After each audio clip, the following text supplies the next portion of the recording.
It's the In Wheel Time Car Talk Show. Coming up, Richard Jones with the Mustang Club joins us. Jeff has a feature, Shaggin' Wagons of the 70s. Oh, boy. I don't know whether I like the 70s or Shaggin' Wagons, or maybe both. I guess I'm going to get both, huh? Put them in the mix. Mars reviews the 2024 Dodge Hornet.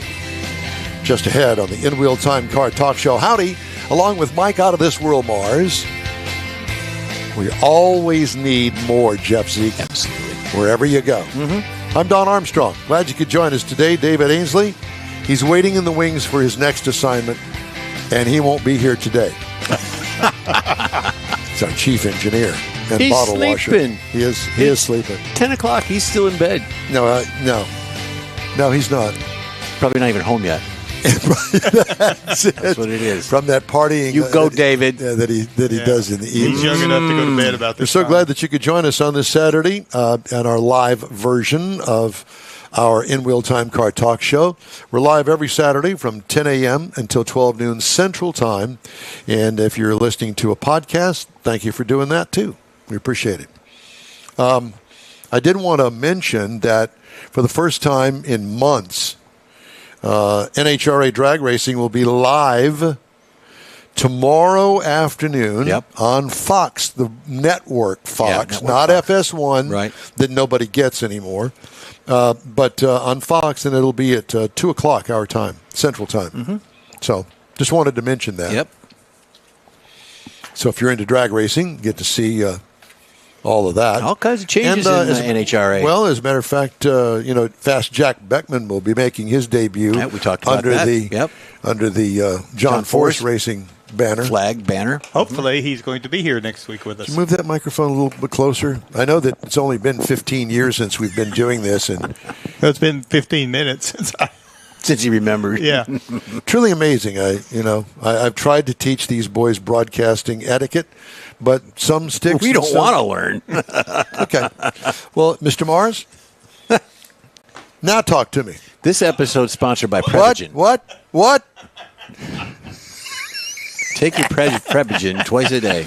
Exactly. All right, enough of that. So let's talk to our first guest of the morning with the Mustang Club of Houston, Richard Jones. Richard, good morning. Good morning, sir. How y'all doing? Well, we're doing very well, thank you. It's good to talk to you again. It's good to see you, and hope all is well up there where you are. Thank you. Yeah. Aren't you in the Woodlands? No, sir. We're kind of in the Heights. In the Heights? Yes. A little south of the Woodlands. Little south of the Woodlands. So it's close to downtown, the Heights. That's a 1920s, 1930s subdivision. You've got a southern accent because of that. That's right, because you're further south than the Woodlands. But it's a beautiful neighborhood over there, and we love the Heights. So let's talk about the Mustang Club of Houston. Okay. How long has the Mustang Club of Houston been in business? Well, we're going on our 31st year this year. We celebrated our 30th anniversary last year. I think in September of last year. Can anybody join? Yes, anybody can join. You don't have to have a Mustang? You don't have to have a Mustang. Just to be a car enthusiast. Nice. Because I have a Corvette. I mean, I like rubbing people the wrong way all the time. So I figured we have a couple people. We have a couple people in our club that have Corvettes. We look at them, but we let them come along. You just feel sorry for us, don't you? It's just in the back of the line. So let's talk about the Mustang Club and all of the years that it's been around. Y'all do lots of stuff, get-togethers and stuff like that? We do. Matter of fact, we were going to do a cruise to the George Bush Public Library, but it got canceled by Hurricane Beryl, and so we're going to reschedule that. We have a show coming up October the 5th at Planet Ford. Which one? Is there only one Ford? I-45? In spring. Yeah. In spring, okay. In spring. And then we have a Toys for Tots show that's going to be December 14th at Legacy of Fort Bend in Rosenberg. Mm-hmm. Okay, very nice. Yeah, Dennis is the general manager, dealer principal out there. Yeah. Okay. How many club members you got? Right now we're standing by maybe 80, 85. So about 40 cars? Yeah. About that. About that. Well, because you figure that if the husband is a member, the wife's a member, and they got one Mustang. Now, I just take that generally speaking, because we know that if you're in the Mustang Club, chances are that if you're going to have a second car, it's probably going to be a Mustang as well. Probably. Yeah. What kind of Mustang do you have? I have a 2020 EcoBoost 10-speed automatic transmission. Okay. Well, that's a 310 horsepower or something like that from the factory. 310 horsepower and 310 pounds of torque. Yeah, Wow. And that's on a four-banger. That's a four-banger. Ba- Yeah, ba- it's a four-banger. Back in our day, if you had a four-banger for anything, you're out the door. Yeah. I mean, you can't even hold a candle to the six-cylinder, much less a V8. But these days, the EcoBoost, they're putting power. They're putting the power to the principle. And I will tell you that I have driven one of those, and I'm very impressed, especially with that 10-speed automatic. Because man, It is pretty good. you can roll through those gears pretty quick and get up to speed wherever you want. Mm-hmm. Yeah. So you're liking it still? I like it. I wanted a standard, but I couldn't find a standard in that color, so I chose the automatic green. It's grabber, it's called grabber lime green, and it's really, really fluorescent green. You can see it for 5 miles down the road. Yes, I know exactly. That's not one of those California colors that they've come out with. That's kind of like Mars California shirt. color? It's kind of like Mars shirt over here. Kind of like that. Yeah, there's like 5 colors for California. Good There's color, good orange color. and Yeah. blues and greens. Yeah, it brings out the color in your eyes. Yeah. Yeah. That's that. All right. So, what are you doing with is that your daily driver? It's my daily driver. Yeah. How long have you been with the Mustang Club of Houston? Going on about 11 or 12 years now. Okay. So I assume that you probably got some 64 and a halves in there. Yes, we do. We have some 64.5s all the way up to some 2024s. Really nice. Well, do you show them all at the same time? We do. What we do, if you're on the board, if you're like a member of the board, or the director or something like that, we try to just display our cars and let everybody else show their cars, because we don't want to win a trophy. If we have an office position, we just let display and let everybody just go ahead and show their cars. I got you. Now, you said you had 40 attendees for the next event. How many are in the club altogether? He said that. Say again? How many are in the club? I missed it. 85, 86. Yeah. something Okay. like Say that. about 80 members. 80 members. Okay. Yeah. Were you not paying attention? No, I was not. He was sleeping. Okay, just want to check. I was daydreaming. We try to keep everybody honest on this show. So if we're listening and he's not, we're going to call him out. It's like that student, the bad student in the class. Yes. That's Yeah. Mars. That's Mars. Wait a minute. How'd I get drug into Well, it? yeah, exactly. All right. So please tell me you don't have monthly meetings where you read the minutes. Gee. Yes, we do. Oh God. Okay. Well, how does that go over for the members? I guess the people that go to these meetings every month, I assume that it's a monthly meeting. Well, we have a monthly meeting, but we have a board meeting first, and then we have a general meeting. And in the board meeting, we do all the minutes and all the business end of the Mustang Club. And so when we have a general meeting, we don't have to go over the minutes again. Okay. So Do you hear the applause? Yeah. So the board kind of comes in and does the business, and then everybody else kind of joins a little bit later. Yes.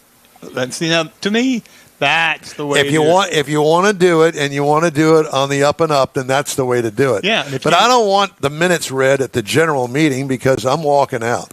Yeah, but if you wanted No. to hear them, you would know to go. Then a I'd little go bit to early. I'd go to the board meeting. Exactly. That's the way to do it. We post our minutes online. Everybody get a chance to look at them. There you go. All right, so you don't even have to go. You can just Gotta get them go. online if you want to know what's going on. That's right. Yeah. Unlike City Hall, Well, yeah. it's okay. It's okay for you to go. Yeah, you're right. Go ahead to go. Yeah. Well, there's no infighting. no infighting. No, infighting. none of that. We can fix that. How old are the guys that have the 2024 Mustangs?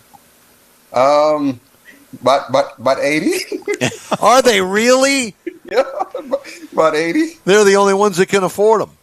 Probably. So, Yeah, I so we guess. got one guy. He was a member of the Mustang Club, but he moved to Dallas, and he bought him a dark horse. Okay, Oh, and he's God. about 75 or 80. Another guy here in Houston, he's about 82 and just got his in February. And they're about 80 years old. Wow. They're trying to pick up chicks. Is that what it is? That's what it is. Yeah. Well, they obviously got some deep pockets. That's Yeah. pretty low. You know, I got a chance to drive the Dark Horse not that long ago, and I'll tell you what, it's pretty impressive. It's a Have you been in monster. one yet? Not yet. Oh, I've my seen God. one, but I hadn't been in one. Yeah. Well, it's a race car for the streets. I'll just tell you that. Really? Oh yeah, it's major league. It'll take on just about anything, including a Corvette. Now I don't know about the new Z06 with the 1,000 horsepower, but it's certainly capable of giving it a run for its money. Yeah. So, as a club, do y'all ever get with the other Mustang clubs or Ford clubs and do stuff? Yes, we do. We have a sister club in Conroe called Northside Mustang Car Club. They're in Conroe, and there's one also in Beaumont, Texas, called Wild Horse, and we affiliate with them quite a bit. Where is that Beaumont? Where is Beaumont? It's east of here. It's that Beaumont? way. It's out. Well, Mars just happens to live over there, and I'm just giving him a Oh, you hard live in time. Beaumont? Well, I live in Nederland, so, Okay, it's right okay. outside. It's a suburb. It's a suburb. That's close enough. I'll just go with that. Mars says that Nederland is a suburb of Beaumont. Well, it's better than Port Okay. Arthur. I'll go with that. Is it better than Port Arthur? Yeah. I ain't saying anything. You're not? No. I'm out. You afraid you're going to offend somebody? I'm not paying attention. All right, well, we know that. Yeah. So, okay, cool. So the Beaumont Club, you say you associate Yes. with them. Say again? You see you associate with the Beaumont Club? Yes, we do. They do a couple of events over there, like you were talking about coming up at your Ford, Planet Ford. Don't they have something like that? They have a show in Silsbee, Texas. September 21st, I believe it is, in Silsbee, Texas. That's the Beaumont Club, the Wild Horse Club. Do y'all go over there and participate in that? Yes, we do. Huh? Oh, wonderful. A road trip. Road trip, A road trip. And I'm a judge. Oh, very Are good. you? Yeah, I get to judge, yes. So, but you can't judge your own car And because judge my own car. Oh, well. So you're driving the Mustang. What does your wife drive? My wife drives a Ford Edge. Okay. It's a nice vehicle. It's really nice. yeah. Well, Richard, are we caught up with the Mustang Club of Houston now? Yes, we are. Okay. All right. We're doing well. That's good. I'm glad to hear that. How do our listeners, our viewers, get a hold of the Mustang Club of Houston? They can look at our Facebook, or they can go to mcoh.org, or they can look at Facebook, MCOH, and Okay. find us on Facebook. MCOH, Mustang Club of Houston. Mustang Club of Houston. All right. Richard, it's great talking to you. Thank you, Don. Thank you. Y'all take care. Tell everybody we said hello. Okay, I sure will. Thanks, Richard. We'll talk again. All righty. Thank you. Hey, I'd like to remind you that the In-Wheel Time Car Talk Show is available 24/7 through the iHeartRadio app. Just look for In-Wheel Time Car Talk. Matter of fact, I see the little green bars bumping up and down over there. Yep. That means that we're on the air. We be wall to wall. Have you heard us on there, Mars, this morning? Yeah, he Yes, did. sir. checked, We are yeah. sounding Oh, good. well, we always sound good. Sound Whether they good. can hear us or not, I didn't know. Well, we're looking good. We also have daily podcasts that are available from your favorite podcast provider.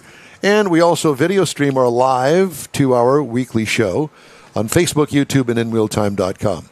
The In-Wheel Time Car Talk Show will continue right after this quick break. The original group of Lupe Tortilla restaurants will have you telling your family and friends just what the original recipe means when it comes to the best fajitas in Southeast Texas. Founder Stan Holt invites you to visit the first Lupe Tortilla near I-10 and Highway 6. Here is the original house that inspired the design of all the rest and the original charm that helped make Lupe Tortilla the go-to destination for Houston Tex-Mex. Nothing can compete with the original lime pepper marinade that everyone will agree makes Lupe Tortilla award-winning beef fajitas the best anywhere. Lupe Tortilla Katie's another location that gives you the same quality and service Houstonians have come to expect at Lupe's. It's located on 99 the Grand Parkway at Kingsland Boulevard in Katy. Find yourself in Aggieland? Head to the Lupe Tortilla in College Station. Located just around the corner from Kyle Field, it's a great place to enjoy those famous frozen margaritas margaritas before or after the game. Going to Louisiana, the Lupe Tortilla in Beaumont is on I-10, so you can't miss it. The original group of Lupe Tortilla restaurants has the best Tex-Mex anywhere, and you're invited anytime.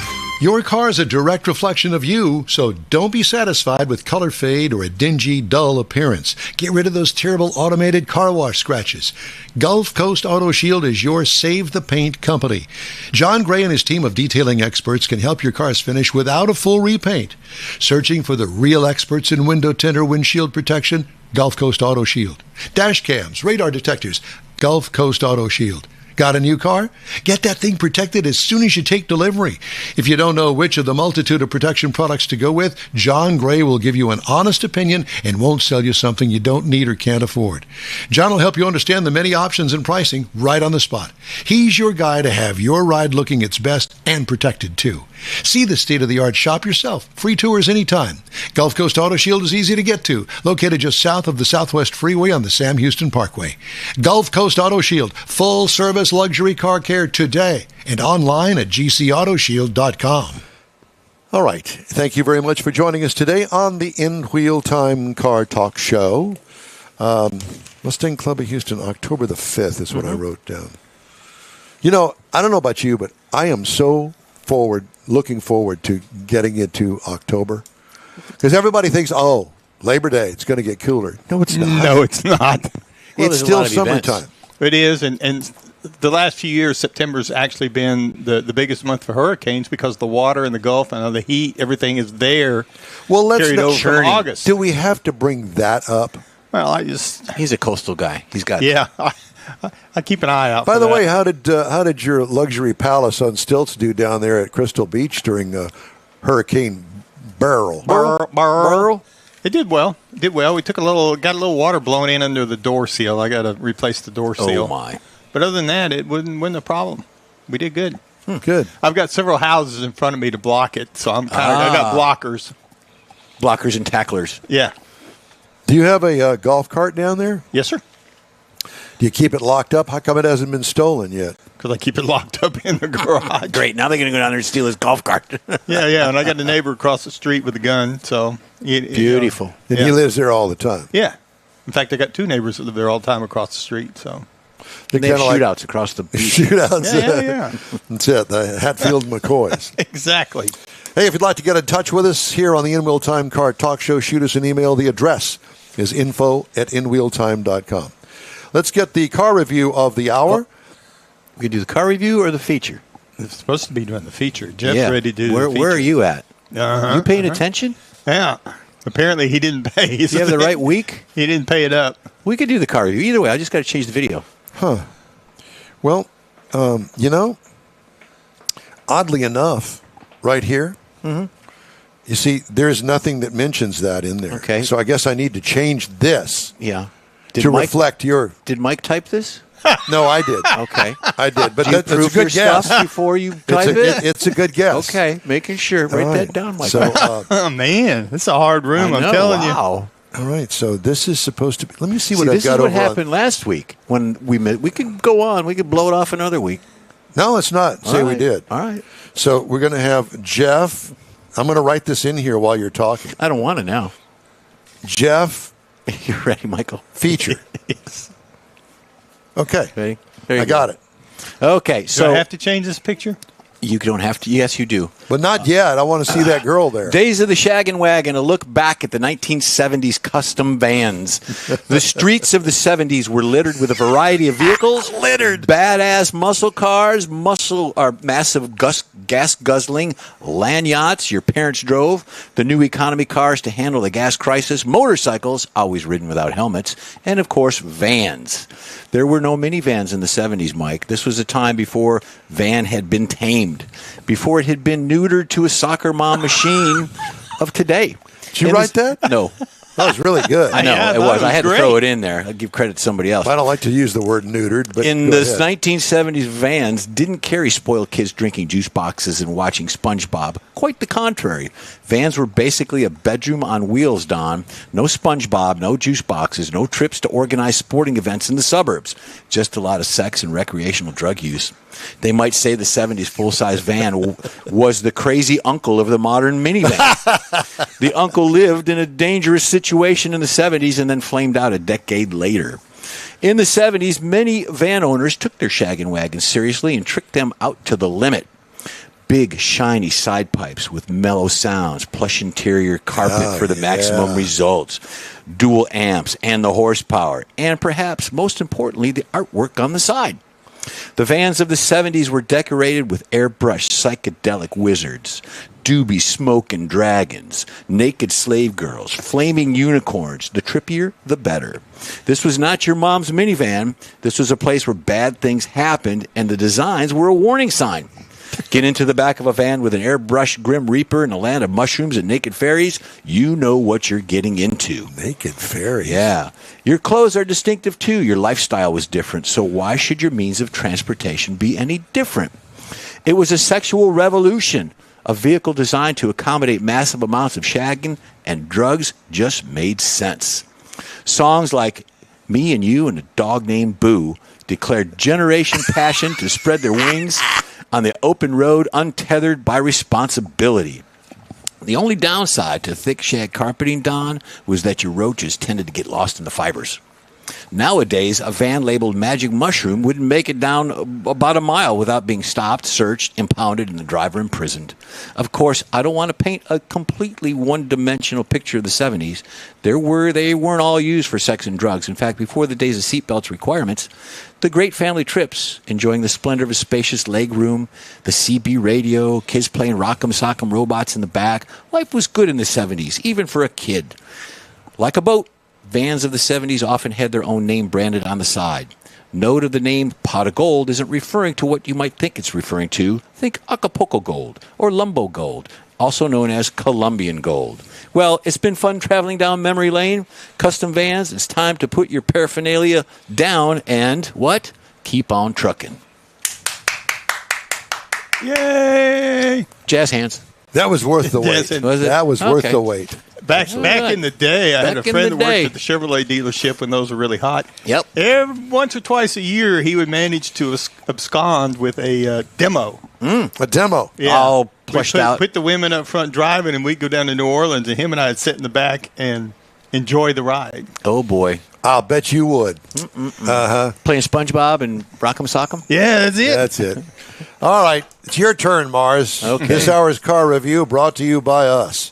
Speaking about Acapulco Gold, I happen to drive the 2024 Dodge Hornet GT all-wheel drive, and the color of it is listed as Acapulco Gold. See there? So it means many things to many people, but, for what No, it's worth, it means that's it. one thing, and that's it. Yeah, you can get the Dodge Hornet in 4 trim levels. You can get the GT, the GT Plus, the RT, and the RT Plus. And, of course, we were driving the GT Plus all-wheel drive. Now, I say all-wheel drive because that's what is listed in the title, but come to find out, if you get a Hornet, you're going to get all-wheel drive. Now, this is a small SUV. A compact, I guess, is actually probably the closest thing to call it. And you're going to find on the outside of it, you got some special Hornet GT badging on it that goes along with it. You got automatic high beams up front, rain-sensing wipers, power-heated folding side mirrors. And again, we had the optional Acapulco Gold paint for $595 is all it was. You had a power sunroof, hands-free power liftgate, and we were rolling on some optional 20 by 8-inch aluminum wheels. Now, when you get into the interior, we had the black leather seating with the red accents on it. The front seats are heated and they're ventilated. The Uconnect system that we had, the Uconnect 5, was a 10.25-inch display across the top of the dash where we had a 12.3-inch digital instrument cluster. So the Uconnect 5 is where you're going to find all your nav and your convenience controls, but that's also where I got the notice one day when I went out and got in the car at 2 in the afternoon, and it said the display was shutting down because it was too hot. I've never seen that on a car before. It's kind of like your phone does when it overheats. So I guess it makes sense, but I just never seen that before. You've seen it now. Yes. Yeah, there it has is. a surround view camera system on it. And the rear camera on this vehicle in particular, it's really noticeable, but it's really sharp. It's got a really detailed camera. I was really impressed with that particular camera. It's got a 60/40 rear folding back seat, Apple CarPlay, and it lists Google Android Auto instead of just a regular Android Auto for whatever reason. Wireless charging, Harman Kardon 14 speaker, audio system. Now up front, we had the 2.0 liter inline 4 Hurricane 4 engine, 9-speed automatic transmission. As it's listed, this vehicle will tow 2,000 pounds, so you can still haul your jet ski or maybe a light pop-up camper. EPA says you should get 21 miles to the gallon in the city, 29 on the highway, and combined 24. Now, I drove this vehicle 445 miles, and I got 25.7 overall on this vehicle. What size motors it got in it? The 2.0 liter. Okay. Turbo? The Hurricane 4, yes, I'm sorry. And there is one little bit smaller motor on it that you can get, but you got to option that out. Now, I did like driving the car. You got to kind of get used to it. Obviously, every week we get a different car, so we have to kind of adjust things. But it had real responsive steering, and it felt comfortable to drive. I wouldn't say firm is not the right word to use for it, but it's sporty. Maybe sporty. Just stable is what I ended up coming up with. So, you just felt good about driving it. There wasn't a whole lot of road noise. The audio system easily overcomes all the road noise. Now, base model price on a Hornet GT, which is the base model, $31,400. Now, we were driving the GT Plus. The base trim on that's $36,400, but we had some options. Pushed it up to $44,825 MSRP. Wow. Well, now, if you're looking for something to compare it to, maybe a Honda CR-V that starts at $31,400. Again, these are base prices. The Ford Bronco Sport, $30,640, or even a Mazda CX-50 that starts at $31,720. So it's something to look at. It gets a lot of good reviews from a lot of customer reviews that are really good on this vehicle. So if you're looking for something in that size, it might be one that you want to look at. That's my review of the 2024 Dodge Hornet GT all-wheel drive. Thank you, sir. Today's In Will Time Car Talk Show is sponsored by the group of original Lupi Tortilla restaurants in Houston, Beaumont, and College Station. Also, Gulf Coast Auto Shield, Pro-Am Auto Accessories. And we will continue right after this quick break. Stay with us. Pro-Am Auto Accessories has been serving Houston's auto enthusiasts since 1984, providing world-class products for sports cars, European sedans, and American muscle.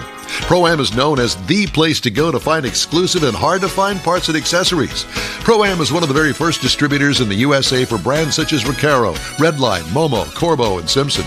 Located in the heart of Houston's premier retail and service corridor, the Galleria area, Pro-Am's walk-in storefront includes an 8,000-square-foot warehouse, showroom, and installation bays. Pro-Am not only sells parts and accessories, but also offers installation and service. Pro-Am is now reaching a worldwide audience through Pro-Am.com, taking its local reputation to the rest of the world. At Pro-Am Auto, you'll be dealing with a small group of professionals who truly want to help you with your automotive needs. If you don't see what you're looking for on the website, call and Pro-Am will lend you a hand. Pro-Am Auto, 6125 Richmond at Green Ridge in Houston's Galleria area. Call them at 713-781-7755. The award-winning In Will Time Car Talk Show brings you great guest interviews each week from manufacturers and suppliers to the aftermarket, racers, enthusiasts, and other friends just like you and me who love to talk about all things automotive. The In Will Time Car Talk Show takes it to the road, too, with remotes at Tailpipes and Tacos, Woody's Waterfront Car Show, and the Hemi Hideout. In Will Time's live video and audio stream can be found on the iHeartRadio app, YouTube, Facebook, and InWheelTime.com every Saturday, 10 a.m. to noon Central Time, or grab a podcast anytime from your favorite podcast provider.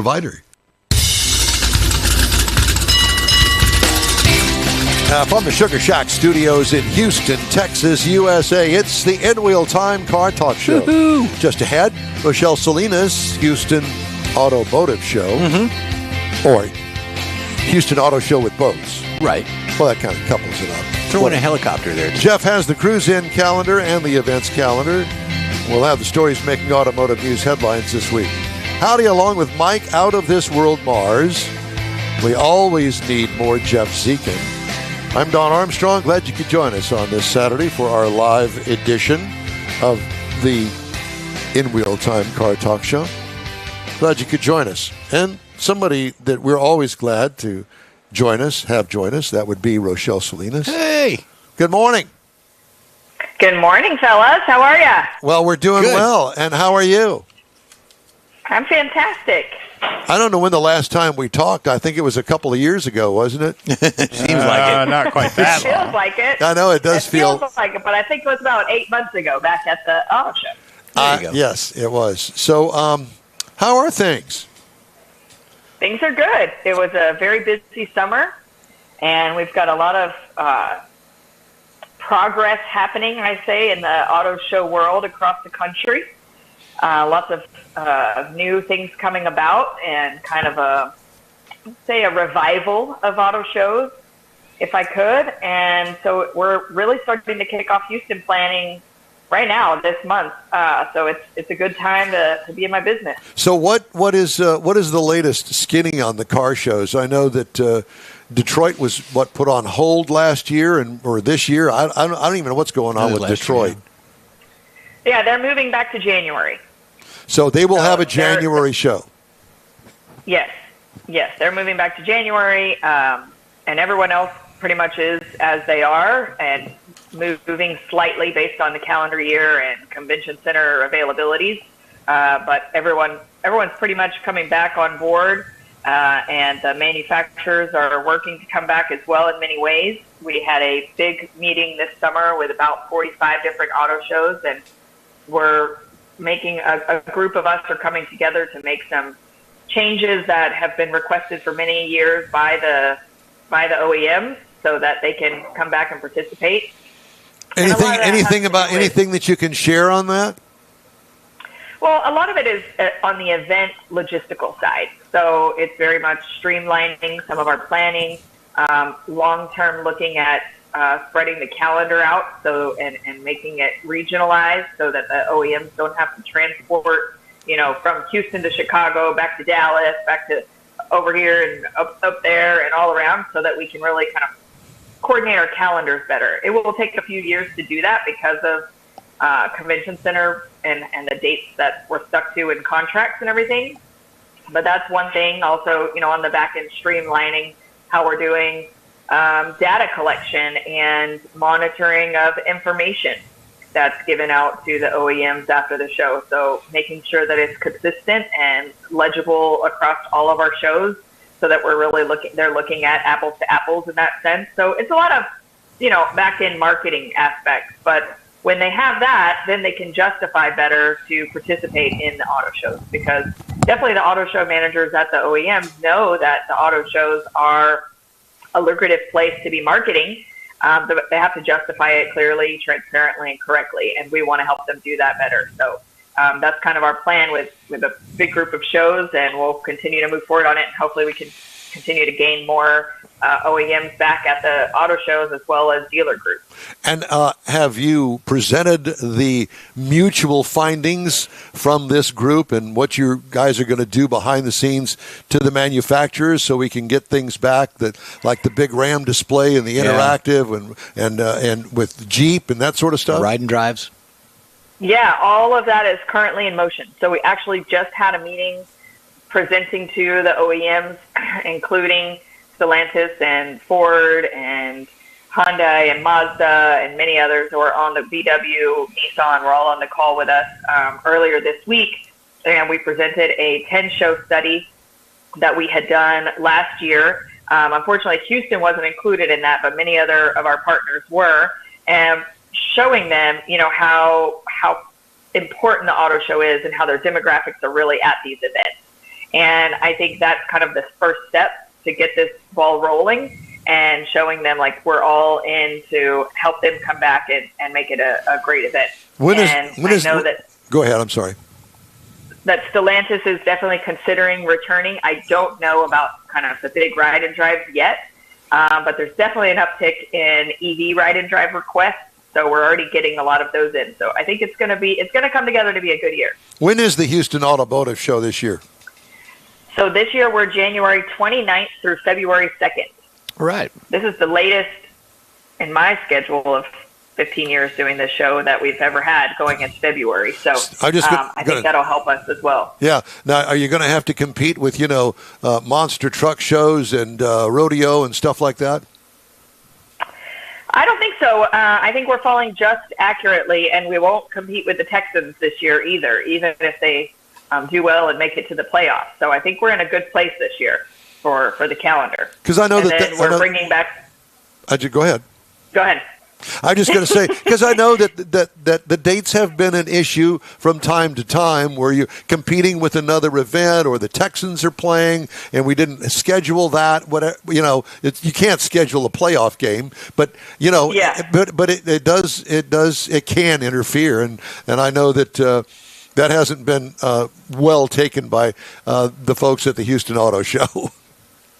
Yeah, I mean, that just makes more for a parking inconvenience when the Monster Jam is there, but sometimes we can pull traffic from each other to attend both events. So that's not as huge of a problem the NFL playoffs would be, but we're definitely protected this year. We're in the bye week of the playoffs this year, so it should be really good. And we're also working with our presenting sponsor, Evolve Houston, to possibly bring in some of their new EV shuttles that they have around town to truck people in from the parking lot and save you some of that walk time if we do have full parking lots this year. I was just going to say that would be nice, yeah. Because matter of fact, went to a car show last week out there at NRG, and I had to park in lot 15, which is about a mile away. Oh, wow. And I had to hoof it all the way back over to NRG. So you can imagine that was quite a walk. That is a long walk. Yeah. And then walking in NRG alone is a long walk. Yeah, it is. Rochelle, how many auto shows are there across the country during a year? In your capacity? I think there's about 48 total. Holy it's in the cow! 40s. Yeah, but not the size of Houston. Oh, not at all. No, not at all. There's smaller shows in each state, but. Yeah, in total, that's kind of what our group makes up. I mean, I would consider, the state fair, granted the state fair is coming up, and they always have a presence, new car presence there at the state fair, but it's not like the Houston Auto Show. No, and I think that's a kind of an ancillary event within the state fair. It's not such a focus on, like we do, highlighting specifically for these 5 days. Because Dallas does have its own, has its own show. Yes, Dallas and San Antonio and Austin have their own shows as well. Yeah, that would be the smaller cities. Smaller than ours in attendance, but it's definitely good shows to attend to. Yeah. So how do we rank near the top of attendance with these, or the best show? I mean, are we up in the top 5 of all the shows across the country? Yeah, we're up there. So L.A., New York, and Chicago are probably the top 3. And then we've got Philadelphia, us, Washington, D.C., and Detroit, kind of filling that top 10. Gotcha. So we're in the top 10. Oh, definitely. Not in the U.S., but Toronto is another massive show as well. And they get a lot of good traction up there, too. So when you guys meet with your fellow auto show production groups, what do you discuss? What is always the biggest topic of discussion? The amount of cars that the manufacturers are bringing to the show, or how they're cutting back, or what's changing within each of the shows across the United States on a general basis that you guys share with each other? Yeah, those are definitely things we're talking about.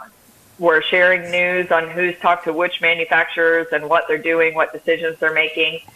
We know that because of this meeting and conversing with each other, that Lexus is not returning as the OEM to any auto shows.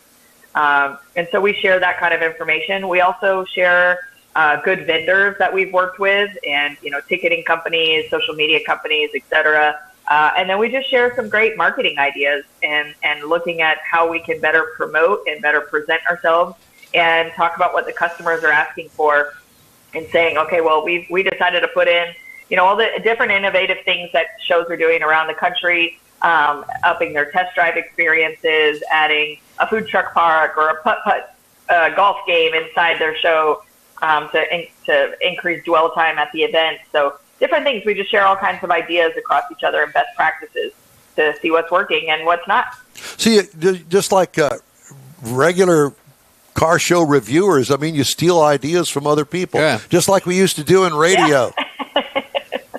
Yep. Yeah, I mean, Exactly what we do. yeah, some radio station comes up with a brilliant promotion. Hey, everybody jumps on board and steals it. I mean, why not? Yep. Because if it works for them, Yeah, chances we're are. not.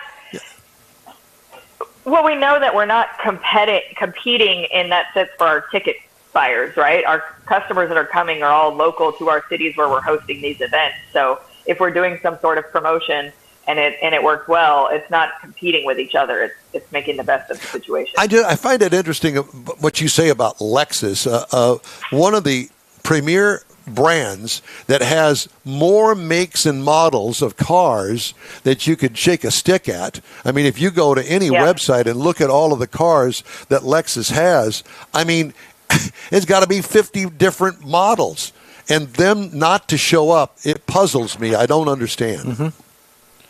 So I guess the question that I have for you, Rochelle, is the fact that who is it within the manufacturer, let's just use Lexus as an example, who is it that makes the decision not to appear at a car show? I mean, it's sales.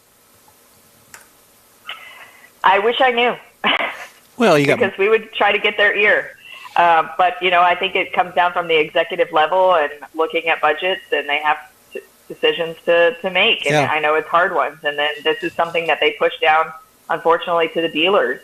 So it affects them. And then hopefully the dealers will come together and put the display, which we know is not the same caliber as the OEM. You got transportation. You got to pay the people there. You got to move them around. You got hotels, all that. Yeah, I understand all that. But when you come to major cities like the Houston Auto Show in particular, we're talking about thousands upon thousands of people that are exposed to the brand that typically would not walk into a Lexus store thinking they can't afford it or whatever the case may be. And when in essence, they can afford it because I know that Lexus does have brands in the $30,000 category that today is a bargain. Yep. And that's what we want to show these OEMs, and that's why this group of auto shows is coming together to say, look, the demographic is here. We've surveyed our people. This is our ticket buyers. We can now share this information and say your demographic is here. We also, in that 10-show study, saw the discrimination of if you weren't at the show, then you weren't no longer a choice of the car buyer that came to the show. And it was a pretty high percentage to say, someone that came and their brand wasn't at the show, then they checked them off of their decision list and comparison list, and they weren't going to go look at that vehicle any longer. And that's not surprising, but it is surprising because, you just assume things that, okay, well, Lexus doesn't have that particular model car here. I'm still interested in Lexus, but if Lexus doesn't even show up, it's like, are they out of business? Yeah. I mean, we're car people, and we kind of get it, but most people aren't. They look at a car as a means of transportation and aren't into it as far as, car shows or anything like that. They go to the Houston Auto Show to actually look about cars and what the competition is like in the particular price point or the style of vehicle, that sort of thing. And they feel snubbed when they're not there. Yeah. It's like, well, why aren't they there? Well, I also look at it as a lot of people that are going are really, like you said, they're not car enthusiasts. They need a means of transportation. So I would make the analogy, it's like you're going to a restaurant. Let's say you're going to a sushi restaurant, and you go and you look at the menu and you pick out whatever's on the menu. You don't ask for a hamburger. It's not there. So you're going to pick something off the menu. And if your menu item is not at the auto show, then your vehicle is not being selected. They want to make a good decision that's educated right there at the event, be able to go and make it quick and efficient, purchase that vehicle at the dealership later, not have to go to 3 more dealerships because the brand wasn't there. Well, that's one thing I don't understand about how they look at, how the OEM looks at it, because typically in my mind, that's what they expect. They expect somebody to come onto the car lot, to look around, pick one out and buy it. That's what they want. They don't want you to come back 2 or 3 times. They want you to buy it right then and make the decision based on the menu or the inventory they have. So to me, I would think they'd be jumping at the car shows for that reason. Let me change direction here, change gears, so to speak, if you will, Yeah. before we run out of time. I wanted to ask you, how is the Houston auto dealers themselves? How are they doing? We've had a downturn in the economy. Price of cars are through the roof these days, so to speak. And I would imagine that sales are kind of hurting. Yeah, Q2 sales were slightly down over Q1 this year. We're still pacing pretty closely to last year's sales. I've been with a lot of dealers this week, and everyone is saying we've got good inventory back, and that's a good thing. Some of them are seeing incentives return especially on EVs, because the OEMs are really pushing the EV market right now. So I think it's steady sales. We're steady, we're stable, things are going well. The dealers aren't complaining at all. Definitely selling cars is needed for sure. So do they drive, kind of, in a way, the actual show itself? As far as inventory is concerned in the show? Sometimes, depending on the brand. Yes, sometimes. Yeah. Okay. I would imagine that there are some brands that say, no, we're bringing what we're bringing. It's our show, too. Yeah. Yeah. Yeah, they definitely look at what's selling here, what's popular, what's available here. Sometimes a model is not available in Texas that might be available in California. So they're going to bring what's available. So when do tickets go on sale? When do we learn more? Yeah, tickets will go on sale Friday after Thanksgiving on our website, HoustonAutoShow.com or HoustonBoatShow.com. And look out for some early bird ticket specials. We're definitely going to be offering some ticket discounts when tickets go right on sale. And the VIP party, first look party hosted by Modern Luxury, will be returning. So that'll be on Tuesday, January 28th. Woo-hoo. A good $75 value event to come for a VIP experience to the show. And the boat show is going to be bringing some great things as well. And we're collaborating on a pretty cool scavenger hunt experience where you can win some great prizes. So there will be a lot of news coming, I would say, back in November when tickets go on sale and things are more firmed up. Very nice. Well, unfortunately, I missed last year's press event, and because I had to fly late. It was 2 years ago. I wasn't there last year either for the same reason. And it was very disappointing, and I know that you were disappointed that you didn't see me. Of course. I was also disappointed. We had some pretty bad weather that week of the auto show this year, so I'm hoping for some good weather this year, too. Yes, absolutely. Well, it's always a pleasure to talk to you, and we're hoping that once the tickets go on sale, maybe in November, December, first part of December, that we will have you back on again. Yeah, we'll set something up. Absolutely, and I'll have a full list of who we're going to have at the show then, too. Okay, movie stars and in-wheel time and big bands and in-wheel time. We love you, Rochelle Salinas. Absolutely. Thank you very much. Thank you. Take care of yourself. It's great talking to you. You do. Bye-bye. Hey, the In-Wheel Time Car Talk Show is available 24/7 through the iHeartRadio app. Just look for In-Wheel Time Car Talk. Grab a podcast anytime from your favorite podcast provider. We also video stream our live 2-hour weekly show on Facebook, YouTube, and InWheelTime.com. The In-Wheel Time Car Talk Show continues after this break. Well, I said that. This break. The original group of Lupe Tortilla restaurants will have you telling your family and friends just what the original recipe means when it comes to the best fajitas in Southeast Texas. Founder Stan Holt invites you to visit the first Lupe Tortilla near I-10 and Highway 6. Here is the original house that inspired the design of all the rest and the original charm that helped make Lupe Tortilla the go-to destination for Houston Tex-Mex. Nothing can compete with the original lime pepper marinade that everyone will agree makes Lupe Tortilla award-winning beef fajitas the best anywhere. Lupe Tortilla Katie's another location that gives you the same quality and service Houstonians have come to expect at Lupe's. It's located on 99 the Grand Parkway at Kingsland Boulevard in Katy. Find yourself in Aggieland? Head to the Lupe Tortilla in College Station. Located just around the corner from Kyle Field, it's a great place to enjoy those famous frozen margaritas before or after the game. Going to Louisiana? The Lupe Tortilla in Beaumont is on I-10, so you can't miss it. The original group of Lupe Tortilla restaurants has the best Tex-Mex anywhere, and you're invited anytime. Your car is a direct reflection of you, so don't be satisfied with color fade or a dingy, dull appearance. Get rid of those terrible automated car wash scratches. Gulf Coast Auto Shield is your Save the Paint company. John Gray and his team of detailing experts can help your car's finish without a full repaint. Searching for the real experts in window tint or windshield protection? Gulf Coast Auto Shield. Dash cams, radar detectors, Gulf Coast Auto Shield. Got a new car? Get that thing protected as soon as you take delivery. If you don't know which of the multitude of protection products to go with, John Gray will give you an honest opinion and won't sell you something you don't need or can't afford. John will help you understand the many options and pricing right on the spot. He's your guy to have your ride looking its best and protected too. See the state-of-the-art shop yourself. Free tours anytime. Gulf Coast Auto Shield is easy to get to, located just south of the Southwest Freeway on the Sam Houston Parkway. Gulf Coast Auto Shield, full-service luxury car care today, and online at gcautoshield.com. Buy some today. There you go. All right, welcome back to the In Wheel Time Car Talk Show. Time now for Jeff's Cruise In and Events Calendars. Yeah, well, it's a typical Saturday. We're on at 10 It's to hot, noon. man. Yeah, and everything goes on from 8 o'clock to noon or 7 o'clock to 11, whatever the case. So a lot of the shows are actually going on right now. So it's really difficult for us to announce them and have folks get up, get their coffee, and go. But the typical ones today are the Conroe Cruisers, the weekly meetup in Montgomery County, Redemption Square. Many things are going on. And then, of course, tomorrow, Sunday, the same thing. You've got a lot of folks going out and doing their church events, and then they go out to a car show or a cruise in.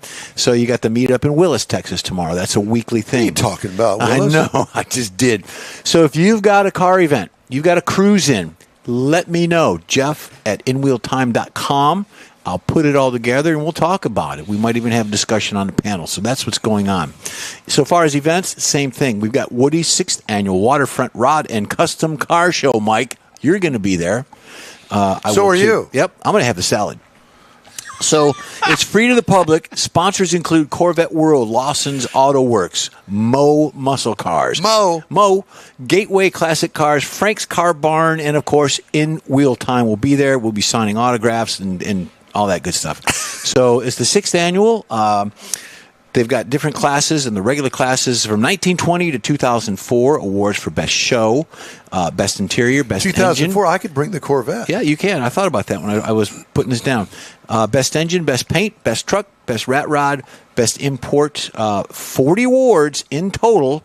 And, of course, at the event, it's cash only. So I think there's no credit cards or, things of that nature. So, But you can buy Bloody Marys with a credit card. You can buy Bloody Marys with the credit card. Yes, you can, and I'll take two. Is there going to be a limit on the amount of Bloody Marys we have? I think after last year he's going to put a limit on it, but he didn't say. Y'all had Bloody Marys? I was drinking iced tea. You're a liar. You're a liar. That's it, period. So send it to me if you've got an event or a cruise, Jeff at inwheeltime.com, and I'll pick it up and we'll discuss it. All right, we shall. There you go. Some of the stories making news headlines in the first half of 2024. U.S. Nissan dealership profitability plunged to the lowest level in nearly 15 years as the Japanese brand hemorrhages market share. Ooh. About 38% of Nissans, 1,071 dealerships across the country are losing money, according to a retailer with knowledge of the matter. He told Automotive News, from which we get this story. Dealers are struggling more than they have in a long time, he said, echoing several others that they interviewed. We need volume, and we need volume fast. According to Nissan, financial data obtained by Automotive News, the dealership network's return on sales, a key measure of profitability, slumped to 1% What? in the first half of the year from 3.2% a year earlier. Give you an idea. Return on sales, 2021, 4.6%. 2022, 5.6%. 2023, 3.2%. So far, 2024, 1%. The average net profit for a dealership in the first half cratered 70% to $262,000. The red ink has led to attrition, with Nissan losing 8 franchise stores so far this year. The pace and extent that store profitability has fallen is alarming, another dealer said. 5 dealers interviewed for the story asked not to be identified for fear of retaliation. Ooh. So Are they saying then that they don't have the inventory? They got the inventory, they just ain't selling them. You know, It's not the right inventory. I will say not this. be. No. I will say this. That have you seen any Nissan advertising lately? Oh, yeah. Okay. All the time. And what do you remember about it? Well, they're Nissan Rogues. There's a guy driving down the road in a test drive. He buys the car as they're driving down the road. Okay, I can't live tell you without any it. of those. The only thing that I can remember is the Nissan logo at the end of the The commercial. red square Nissan logo. Right. No, there's always some kind of story going on. You've got Yeah, one but where the no, no. bride leaves the church and I'm she's with running you. down the road. And if I really think about it, oh yeah, okay. But to the point of Nissan advertising, what comes to your mind? That red logo. None of their cars, none of their trucks. None of the spots, none of the spots. commercials. That's the first thing that I would look at if I were them. And the second thing is that I would do something different to draw attention to Nissan and the local Nissan dealer. But that's not happening. No. It's not happening. It's not driving people that are in the market for a car to the Nissan dealership. Well, there's a big Nissan dealership on the freeway out here, and not far from here. Big Taj Mahal. They just went through a big remodel of it. They put new signage up, big Is that the one that's big got stuff. the indoor showroom for the used cars and all that stuff next to it? I haven't been in it, but Oh. it's there on the corner of 59 and Well, I think West let Airport. me just say this about that. Sometimes it is the dealer, but many times it is the manufacturer that makes the dealer change the outward Yeah. appearance of the store GM did that all the time with Buick and GMC. to attract Yep. And people. they wanted a certain kind of, they were trying to reach a certain clientele. Well, they're upgrading or their buyer. image so they could do better marketing. is what Right. it is. But for the Nissan, I got one within 6 blocks of my house, and I couldn't tell you he's there. Unless I drive by there, I could not tell you he's there or he's open. There's nothing. Wow. And then there's one over in Beaumont. And it's the same thing, It just you don't see anything about them. Wow. There's a problem there. Well, and then you start thinking about the products that excite you. You think about Dodge, you start thinking Challengers, Hellcats, Chargers. They're not there either. Well, I know, but I mean, it all comes to mind. But Nissan, what? Well, What happened? with Dodge, Exactly. I think of those commercials where they had the Dodge brothers and they were competing. Exactly. Those old school ones. But things that That's you what can attracted Got me. a Hemi in it. Got a Hemi in that. Got a Hemi in there. Yeah, I mean, but there's things, Ford's done some, Chevrolet's done some, but Nissan they seem to have gone quiet. United Auto Workers said on August 13th it's filed charges with the National Labor Relations Board against Donald Trump and Tesla over attempts to threaten and intimidate workers. The action came after Musk and Trump held a 2-hour conversation on social media platform X the evening of August 13th, during which the two discussed workers walking off the job and going on strike. Okay. Well, you got to have something to, Hang your hat on? yeah, Okay. I'll remember that. got to have something Not. to whine about. GM is recalling 24,200 all-wheel drive midsize electric crossovers in North America because of a software fault that causes the anti-lock braking system to falsely activate. Oops. The recall affects 23 and 24 model Cadillac Lyric models, the first electric vehicle produced by Cadillac. ABS may activate at speeds below 25 miles an hour on dry surfaces, reducing brake effectiveness and increasing the risk of a crash. Duh. So they'll call you. But be aware, if you're driving the Lyric. Speaking of EVs, did you see the comment that Richard Buzz Smith, the EV Angelus. made on your review of the Blazer? What's EV? that? Oh, No, you didn't see I didn't it. see it. He said he was so shocked he had to get up off the floor. He was so shocked. Oh, because you gave it on a positive a side. positive side. Yeah, no, that's a nice Well, comment. he was honest. He said he prefaced that. Well, I know, but Buzz just said he was shocked that you were so positive about it. Buzz seems to be on the floor a lot. He does, doesn't he? It's truly amazing. We can't understand why. Hey, we'd love to hear from you. Shoot us an email. The address is info@inwheeltime.com. Back with more of the In Wheel Time Car Talk Show after this. Well, Again. I said that. Oh, I did something over here That's that I okay. wasn't supposed to We're do. not watching. Okay. Pro-Am Auto Accessories has been serving Houston's auto enthusiasts since 1984, providing world-class products for sports cars, European sedans, and American muscle. Pro-Am is known as the place to go to find exclusive and hard-to-find parts and accessories. Pro-Am is one of the very first distributors in the USA for brands such as Recaro, Redline, Momo, Corbo, and Simpson. Located in the heart of Houston's premier retail and service corridor, the Galleria area, Pro-Am's walk-in storefront includes an 8,000 square foot warehouse, showroom, and installation bays. Pro-Am not only sells parts and accessories, but also offers installation and service. Pro-Am is now reaching a worldwide audience through Pro-Am.com, taking its local reputation to the rest of the world. At Pro-Am Auto, you'll be dealing with a small group of professionals who truly want to help you with your automotive needs. If you don't see what you're looking for on the website, call and Pro-Am will lend you a hand. Pro-Am Auto, 6125 Richmond at Green Ridge in Houston's Galleria area.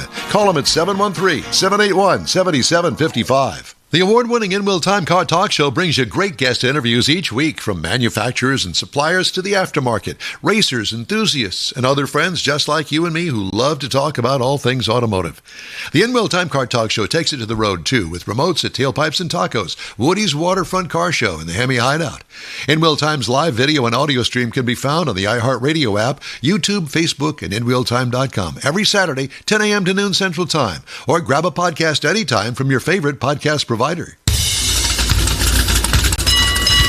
From the Sugar Shack Studios in Houston, Texas, USA, it is the In Wheel Time Car Talk Show. Just ahead. Wait a minute. Just ahead. We're going to carry Wait. on here just a moment. Yeah, we were having discussion, a deep discussion, and I didn't do my job very well. And I forgot to turn the page. Okay, Bob Seeger. That's it. Coming up, we'll give you my thoughts on driving the 2024 Kia Sorento. Jeff has this week's Motor Minute, and we got other good stuff for you today. We're also going to do, I think we're going to do the Hemmings Sold Car Roundup. I'm in. All right. So that's coming up. Howdy, along with Mike Out of This World Mars. We need more Jeff Zekin, Chief Engineer David Ainsley. I'm Don Armstrong. Glad you could join us today and putting up with my shenanigans and loss of thought power. All those margaritas at Los Tios. What? I can't help myself. I Are really, those good? I Are they really good over need there? to reel those in. Are they good? Well, that's the problem. You reeled them in too many. Well, there's that. He didn't throw any back. They're all keepers. Well, I'll be honest with you. I was scheduled to go to the Barry Manilow concert Oh, last yeah, night. that's right. Oh, I'd be drinking margaritas too. That got, don't make fun. It's a very good show. Yeah. Don't make fun of his be Barry. one of the, Don't be make one fun of, of be Barry. one of those rednecks that makes fun of a guy that's extremely talented. My granddaughter Paige that was here, her cat's named Barry Manilow. Okay. Oh, well, boy. There you have it. They got a ramp. So you can go Anyway, up the ramp. he caught COVID and had to move the show, so I didn't go last night. But So what did you do? I spent the Caught more margaritas. I spent the evening over at Los Tios. How was it? Yeah, from what I can remember, I'm sure it was great. I should have taken pictures. No, you should not have taken pictures. I always get in trouble when pictures are taken. Oh, boy. All right? It was a good time. It was a good time. Mars, you'll have to come over here one Friday and join us. I did once. Well, you got to do it again. Well, no, I would love to. I just, it's just a matter of getting the scheduling and. And Fridays, he's, cramming for the show on Friday nights. I've just about got that gone. I was through with the show by 8 o'clock last night. Oh, we'll see there. No, you were through with the show on Wednesday night. Well, I got the rundown. Well, I It know. was all I still done. had to build the videos and the commercials and But you could do that earlier on. Well, yeah. That's just plug and play.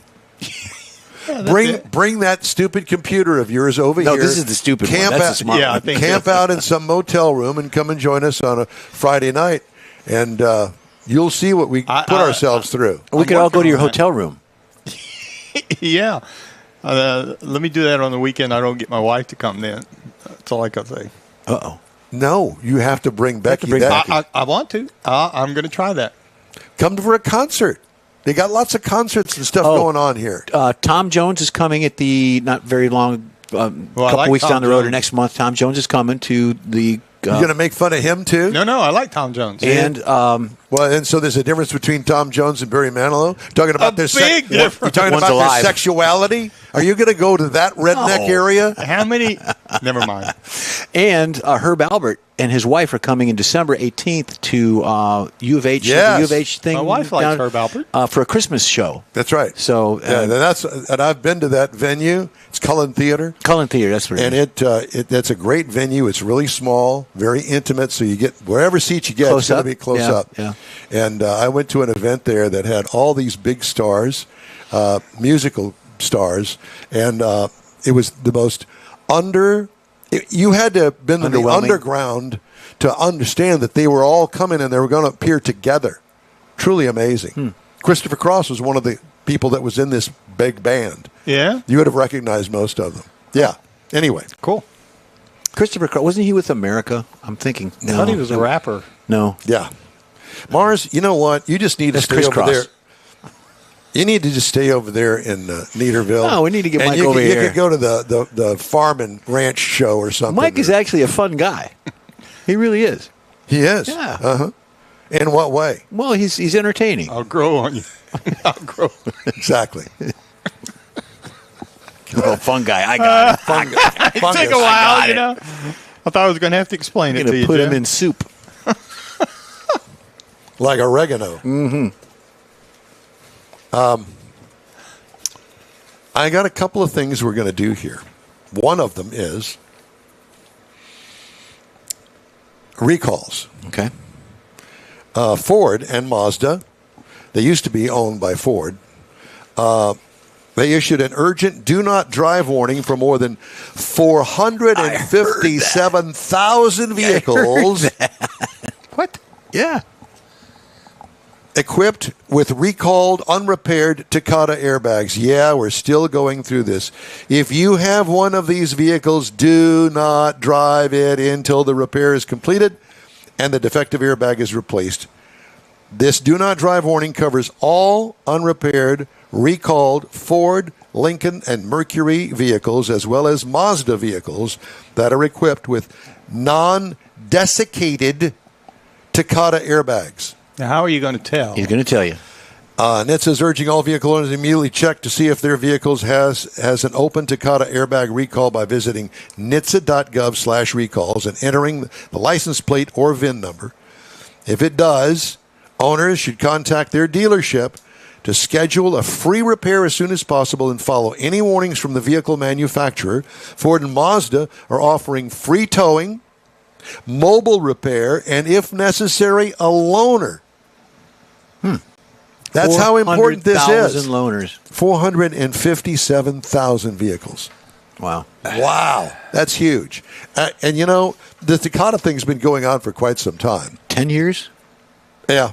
Well, they're out of business. Yeah. Well, yeah, but the problem is, so like my father's van, we did the recall, then we got a recall on the recall. Yep. Oh, boy. And then we had a third one. Yeah. You know, and if you got 450,000 of them sitting in a warehouse someplace because you're fixing to install them, how many of those are going to be defective?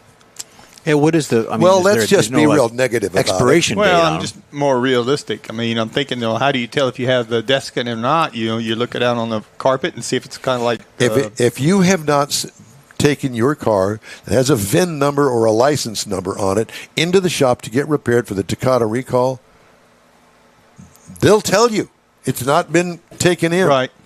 Go and look. Yeah. You don't have to find out whether it's a desiccant in it or not. Just do it. Just do it. Yeah. And you should do that every year whenever you go get your license renewed. Mm-hmm. That's part of it that you should do. Other recalls include Jeep Gladiator and Wrangler for 2021. Loss of drive power. In other words, the engine don't work. Seat may not lock into an upright position on the Dodge Challenger for 2023. Oh, wow. And the Dodge Charger for 2023. Incorrect owner's manual in the glove box. Not that anybody would ever read it. Cadillac XT4, the Chevy Malibu for 2024. I thought that was funny. Nissan Titan 2021 and 2024 unsecured airbag control unit. What's that thing flopping around down there in the floor? It's just airbag. Looks It's like a an little airbag. remote or something. I've been kicking it around with my foot, but I don't know what's wrong with it. Nissan Frontier for 2024. Missing headlight aim marking. Oh, Some of the most bizarre things. Brake lights flash during braking.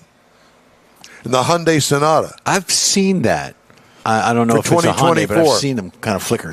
Rear view camera image may not display. This is on so many vehicles. Genesis GV60 and GV80, 2024 and 2025 models. Wait, Those is are your it- recalls. is the camera or their software? The image. The image. The image on the screen. Yeah. I don't know whether it's the camera or some software in Software. it or something. Things Lens, get could be a so lens thing. complicated. Yeah.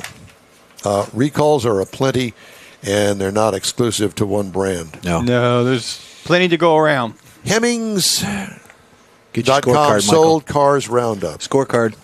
I got it. Yeehaw. Now, whether you know about these cars or not is really beside the point, but I'm going to tell you that the 1987 Buick Grand National, Oh, 87 Buick Grand National. okay?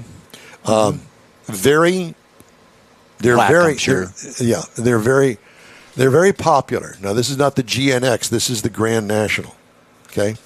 But it's still the Grand National, so it's got the turbocharged motor in it. 87. 87 model year, yes. $32,000. You looked. No, I didn't. I did not.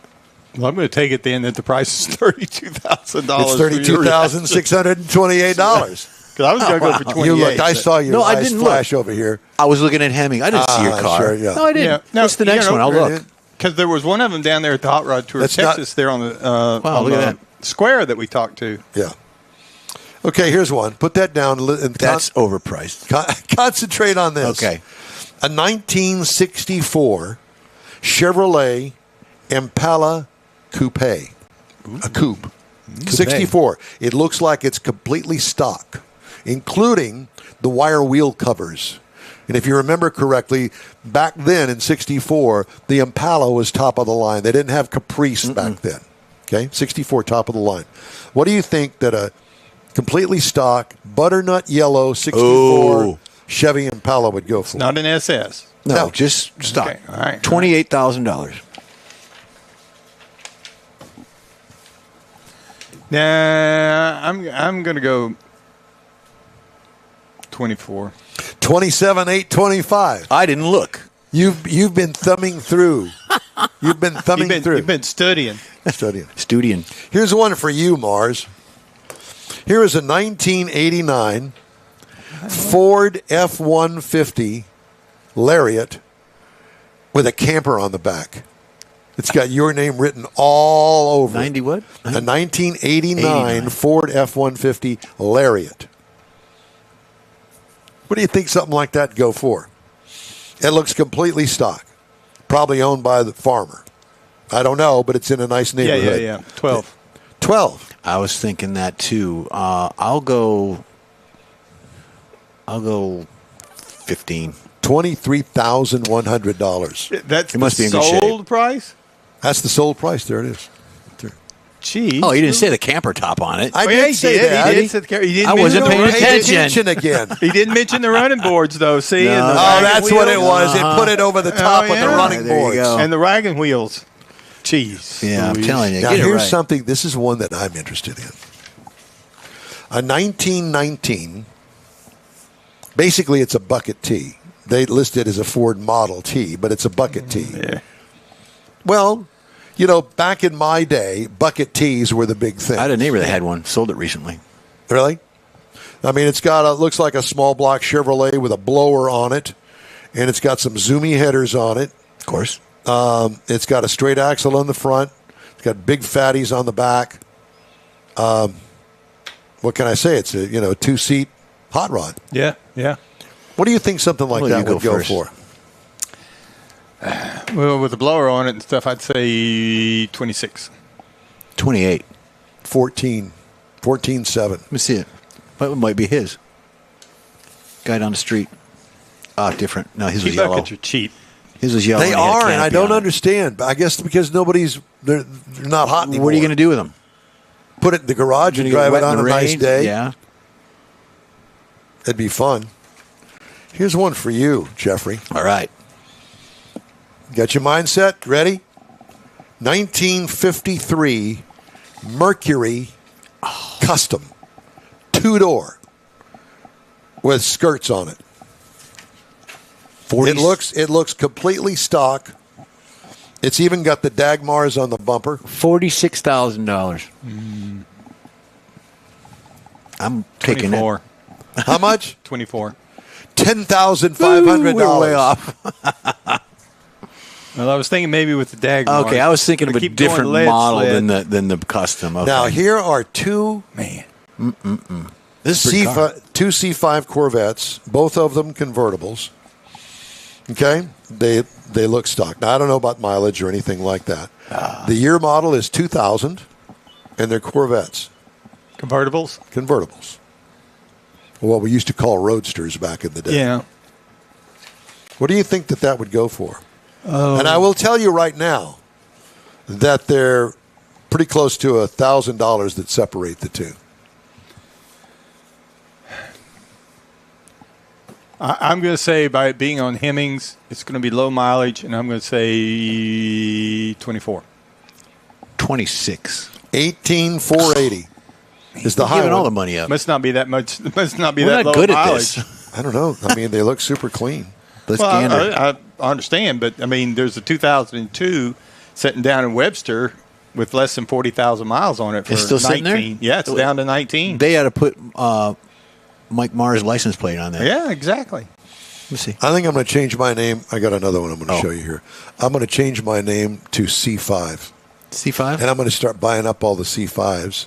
And I'm going to do a Craig Bierman on it. And I'm going to mark them up by $50,000. And I'm going to get flip 'em. rich. Flip them. Yeah, the problem is, then you end up with one like what they've got down there, and you end up sitting on it a year. Well, you know, the car, well, this particular one is 24 years old. Mine's 23 years old. And it's a 23-year-old car. So when something goes wrong with it, just remember it's 23 years old. It doesn't make any difference whether it's got 15,000 miles on it. So what is or yours worth? 150,000. Well, what's yours worth? I paid 18 for it. Okay, what's it worth now? 18. At least it's manual, 6-speed. That's true. Makes a Okay, big so difference. 19. It'll do more than that, I but don't think so. you got the wheels and stuff on it. Anyway, the I've been doing some reading, and the problem is you say it doesn't make any difference. If it's only got 15,000 miles on a 25-year-old car, it means it hasn't been driven very much. Which means all of the other rubber issues, on it yeah. is, yeah. Exactly. And That's why I will tell you, when I changed the fluids, remember I changed the fluids a couple of years ago. It's the first time they'd been changed. Okay. And then the car had like 25,000 miles on it. The fluid change for everything was $1,000. It's expensive. Yeah. And that goes for everything that's in there. You know, the regular culprits, the rear end, the transmission, even though it's a manual transmission, it's got lube in it. Yeah, that's right. Right? Power steering, all radiator, flush, the brakes, all the brakes, all of it. It's $1,000. So, you know, buying a used car just because it has low miles on it doesn't mean that it's going to be, Well, look at that. And then Yeah, you you start gotta- reading about certain years that Belts have and hoses. problems with harmonic balancers that have to be changed correct. and things like that. So you got to be careful. Low miles could cost you a lot of money if you start putting some miles on Well, it. and you know, for me, of course, as you know, I put a new clutch in because it burned up. Then I think lead that foot. I think that they No, you just not never me, been on. that the prior owners, one in particular, by the name of Greg Enders, I think burned up the clutch in it, and I helped it along when I took it on the drag strip.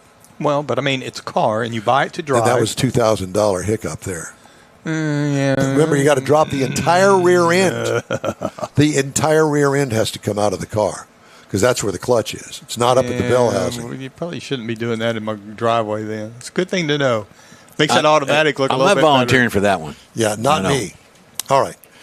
We've got the Motor Minute and car review coming up. You can catch the In-Wheel Time Car Talk Show 24/7 through the iHeartRadio app. Just look for In-Wheel Time Car Talk. We also video stream our live 2-hour weekly show on Facebook, YouTube, and InWheelTime.com. And podcasts, you can get those from your favorite podcast provider. The In-Wheel Time Car Talk Show continues right after this quick pit stop. The original group of Lupe Tortilla restaurants will have you telling your family and friends just what the original recipe means when it comes to the best fajitas in Southeast Texas. Founder Stan Holt invites you to visit the first Lupe Tortilla near I-10 and Highway 6. Here is the original house that inspired the design of all the rest and the original charm that helped make Lupe Tortilla the go-to destination for Houston Tex-Mex. Nothing can compete with the original lime pepper marinade that everyone will agree makes Lupe Tortilla award-winning beef fajitas the best anywhere.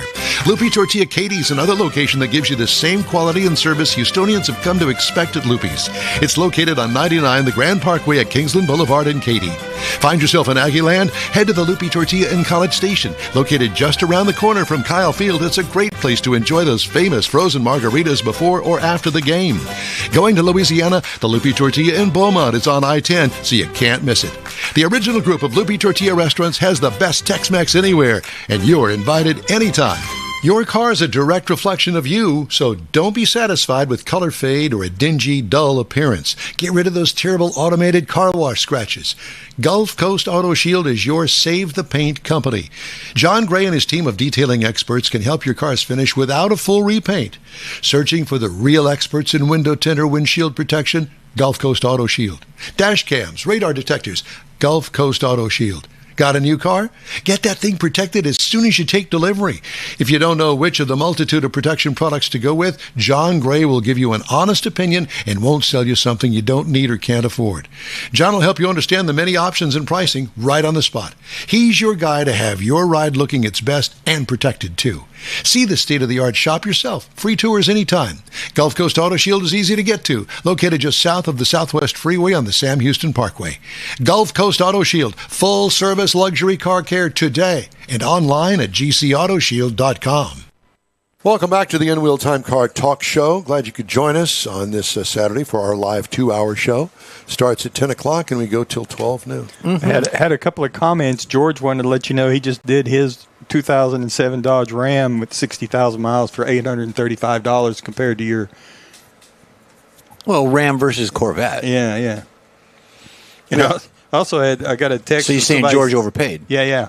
Said they confirm on a 25-year-old Camry with only 40,000 miles, every gasket in it is leaking and seeping, and they're going through hoses, belts, all that. All right, time now for the Motor Minute here. Yeah, my Motor Minute this week. I don't know if y'all know this, and folks may not. Bonneville Salt Flats has been going on this month. Speed testing. I get a blurb every once in a while. So in the beginning of the month were the bikes. They ran from the first part of August 3rd through the 9th. And then at the end of the month, coming up next week towards into September, are the cars and the four-wheelers. But you can get there. There's in the middle of nowhere, obviously. But if you want to go, you can pre-enter for your vehicle at $700. But if you want to go the day of and enter your car, Mike, it's $800. Spectator fees Take the In-Wheel Time truck. There you go. Spectator fees are $60 for a Salt Pass pin is $25 a day. And then you can only buy them at the event if you're a spectator. You can't get on. There's no website or anything to get online in the pre-purchase. But the cars that you race, if you've got a car that you're taking out there, you know the sanctions and all the people to go do that. And then you got to go through tech if you're bringing the in-wheel time machine. You got to go through all that. Camper top, is that going to be legal? We don't know. Well, it's kind of like it helps the coefficient. It helps the coefficient. Yeah. So if you want to do a non-record run, it's called Run What You Brung. That class is a $200 entry. And then if you want to go for an FIM for the motorcycles, I'll take that back. FIM for the cars, it's $1,045 for the entry. If you want to do an AMA for the motorcycles, it's $695. And if you want to be a spectator on the run, you got to pay $100 or $25 a day. It is through the SCTA/BNI Speed Week in August. So look that up and you can do a bike or a car. Oh, yeah. The bikes have already done. And that's what's going on in my Motor Minute. I had no clue it was this going on. Yeah. So there you go. You'd think that, 100-degree days are here. There's not much out there. I was going to say, Bonneville Salt Flats. Apparently, it can get kind of soft out there when it rains. And, of course, everything is weather-related, Yes. Because it does flood, too. Time now for this hour's car review. The 2024 Kia Sorento was supplied to me to see what it was like, and here it is. It's available in these trim levels: LX, S, EX, SX, X-Line EX, X-Line SX, S-Line SX Prestige. Is that enough for you? A lot of X's. I had the X Pro SX Prestige 2.5T AWD. How do you get that on a piece of paper? I don't know. It's a small, All-wheel what drive. we would consider a small or mid-size SUV. This is the second largest selling vehicle behind Telluride in the Kia lineup. It seats 6 or 7 people, depending on the second row configuration, whether you got buckets or you got a bench. Exterior changes from last model year. Well, it's been updated for 2024. It was all new in 21. Exterior features include a vertical headlights on, vertical headlights located on the front fenders with wide rectangle grille up front. Straight lines on the windows allow for unobstructed greenhouse, including the D pillar all the way back there to the back of this thing. It has actual wheel arches that are very symmetrical in shape with kick-out door sills. Dual vertical tail lights, sunshade over the hatch glass, and no noticeable exhaust tips. And I find that refreshing, oddly enough. Really? Yeah, I do. I mean, why are you going to put fake dual exhaust when it's got a 4-banger in it? When it's only got one exhaust pipe. It's a thing. What I liked, the conservative yet modern styling. What could use improvement? Not sure, really. It's a nice look. Interior highlights, huge infotainment screen that sits on the top of the dash shelf. Oh. So picture the dash as a shelf, and then on top of it is this big glass screen that sits on top of it. Very unique, and it's pretty cool, actually. Large center console that begins under the dash. Comfortable seating with perforated surfaces. They allow for back and butt cooling. Plenty of cubbies throughout the cabin. Cargo trunk room, tiny with the third row up. What I liked about it, actual adults can squeeze back into the third row. Oh, wow. But they got that third row seat pushed right up against the back hatch glass. So your head, there's the glass right back there, right behind the headrest. You don't need a headrest. No, just just put it on use the glass. That's it. It's built in West Point, Georgia, by the way. 2.5-liter turbocharged engine with 281 horsepower, 311 pound-feet of torque, 8-speed automatic transmission. It'll tow up to 2,000 pounds. 20 miles per gallon city, 27 highway for combined at 23. It's what's rated.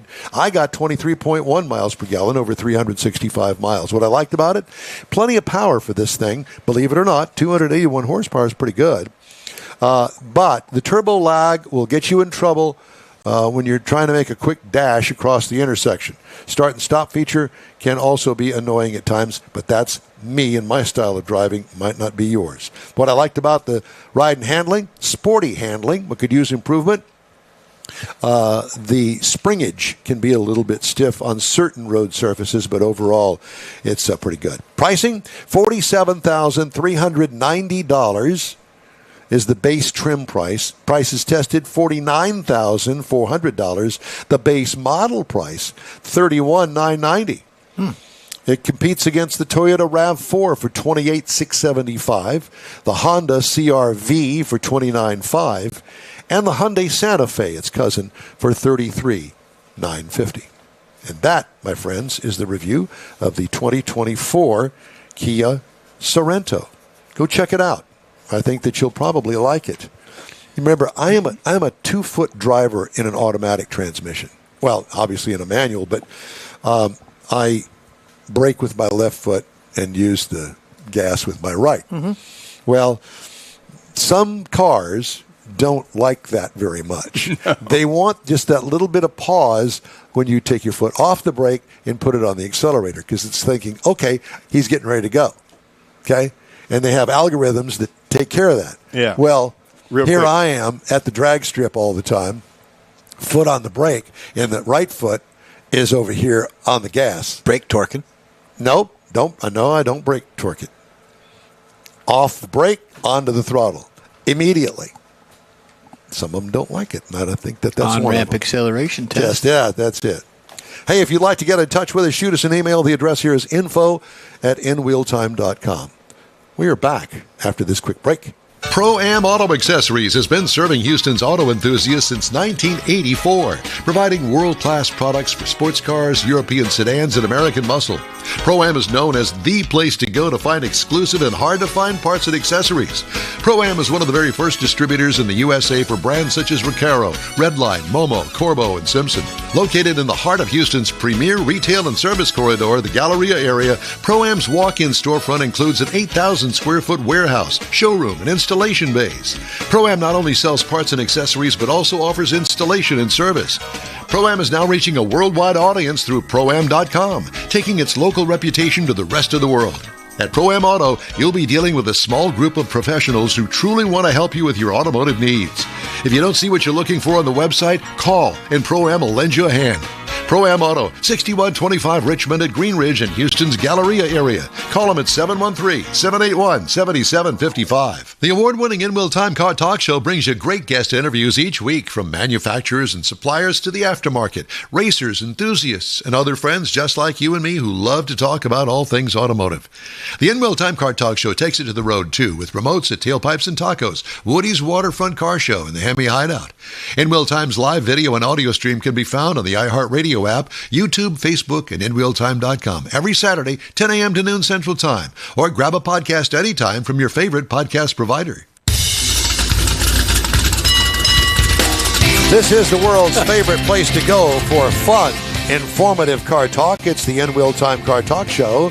Just ahead, Randy Borcherding from Paint House. Later, Jeff has the racing calendar. Mars has This Week in Auto History, and I'll get you caught up on the stories making automotive news headlines this week. Howdy, along with Mike Out of This World, Mars. We always need more Jeff Zekin. I'm Don Armstrong. David Ainsley is out and about today, gathering up information for the next In Wheel Time Car Talk Show and other ways to make it work for you. There you go. Thank you, David. And if you believe that, I've got lakefront property in Utah. Arizona. Utah, Arizona. Somewhere. But not here. Thanks so much for joining us. While we wait for Randy, I have got to tell you this story. You ready? Mm-hmm.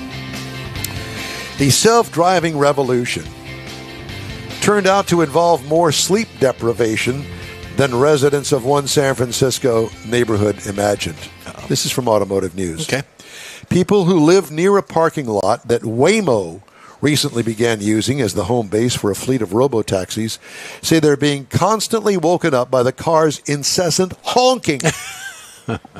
When the cars slink back to their spots each night, they tend to get in each other's way and respond how many human drivers would. But here, the only humans around to hear the car's warnings are in their beds surrounding this jammed lot in San Francisco. Wow. There's no one for me to go down there and have a conversation with because they're robo-taxi. Randall White, 57, told the LA Times. That's the most frustrating thing. You're just yelling into the void. White and other neighbors had thought empty cars would be more peaceful parkers than the baseball fans that used to congregate before and after San Francisco Giants games. At first, I actually found it really funny. These cars are honking at each other, he said. Well, I don't find it funny anymore, damn it. Waymo told NBC Bay Area in an August 10th statement that the company was aware that in some scenarios our vehicles may briefly honk while navigating our parking lots. A spokesman said the company had diagnosed the problem and was working to fix it. In the meantime, software engineer Sophia Tung, whose bedroom overlooks the lot, has set up a round-the-clock live stream with music she calls LOFI, Waymo Hip Hop Radio, self-driving taxi depot shenanigans to relax/study too. Her YouTube channel also has clips showing some of the driverless gridlock her camera has captured in only a few days.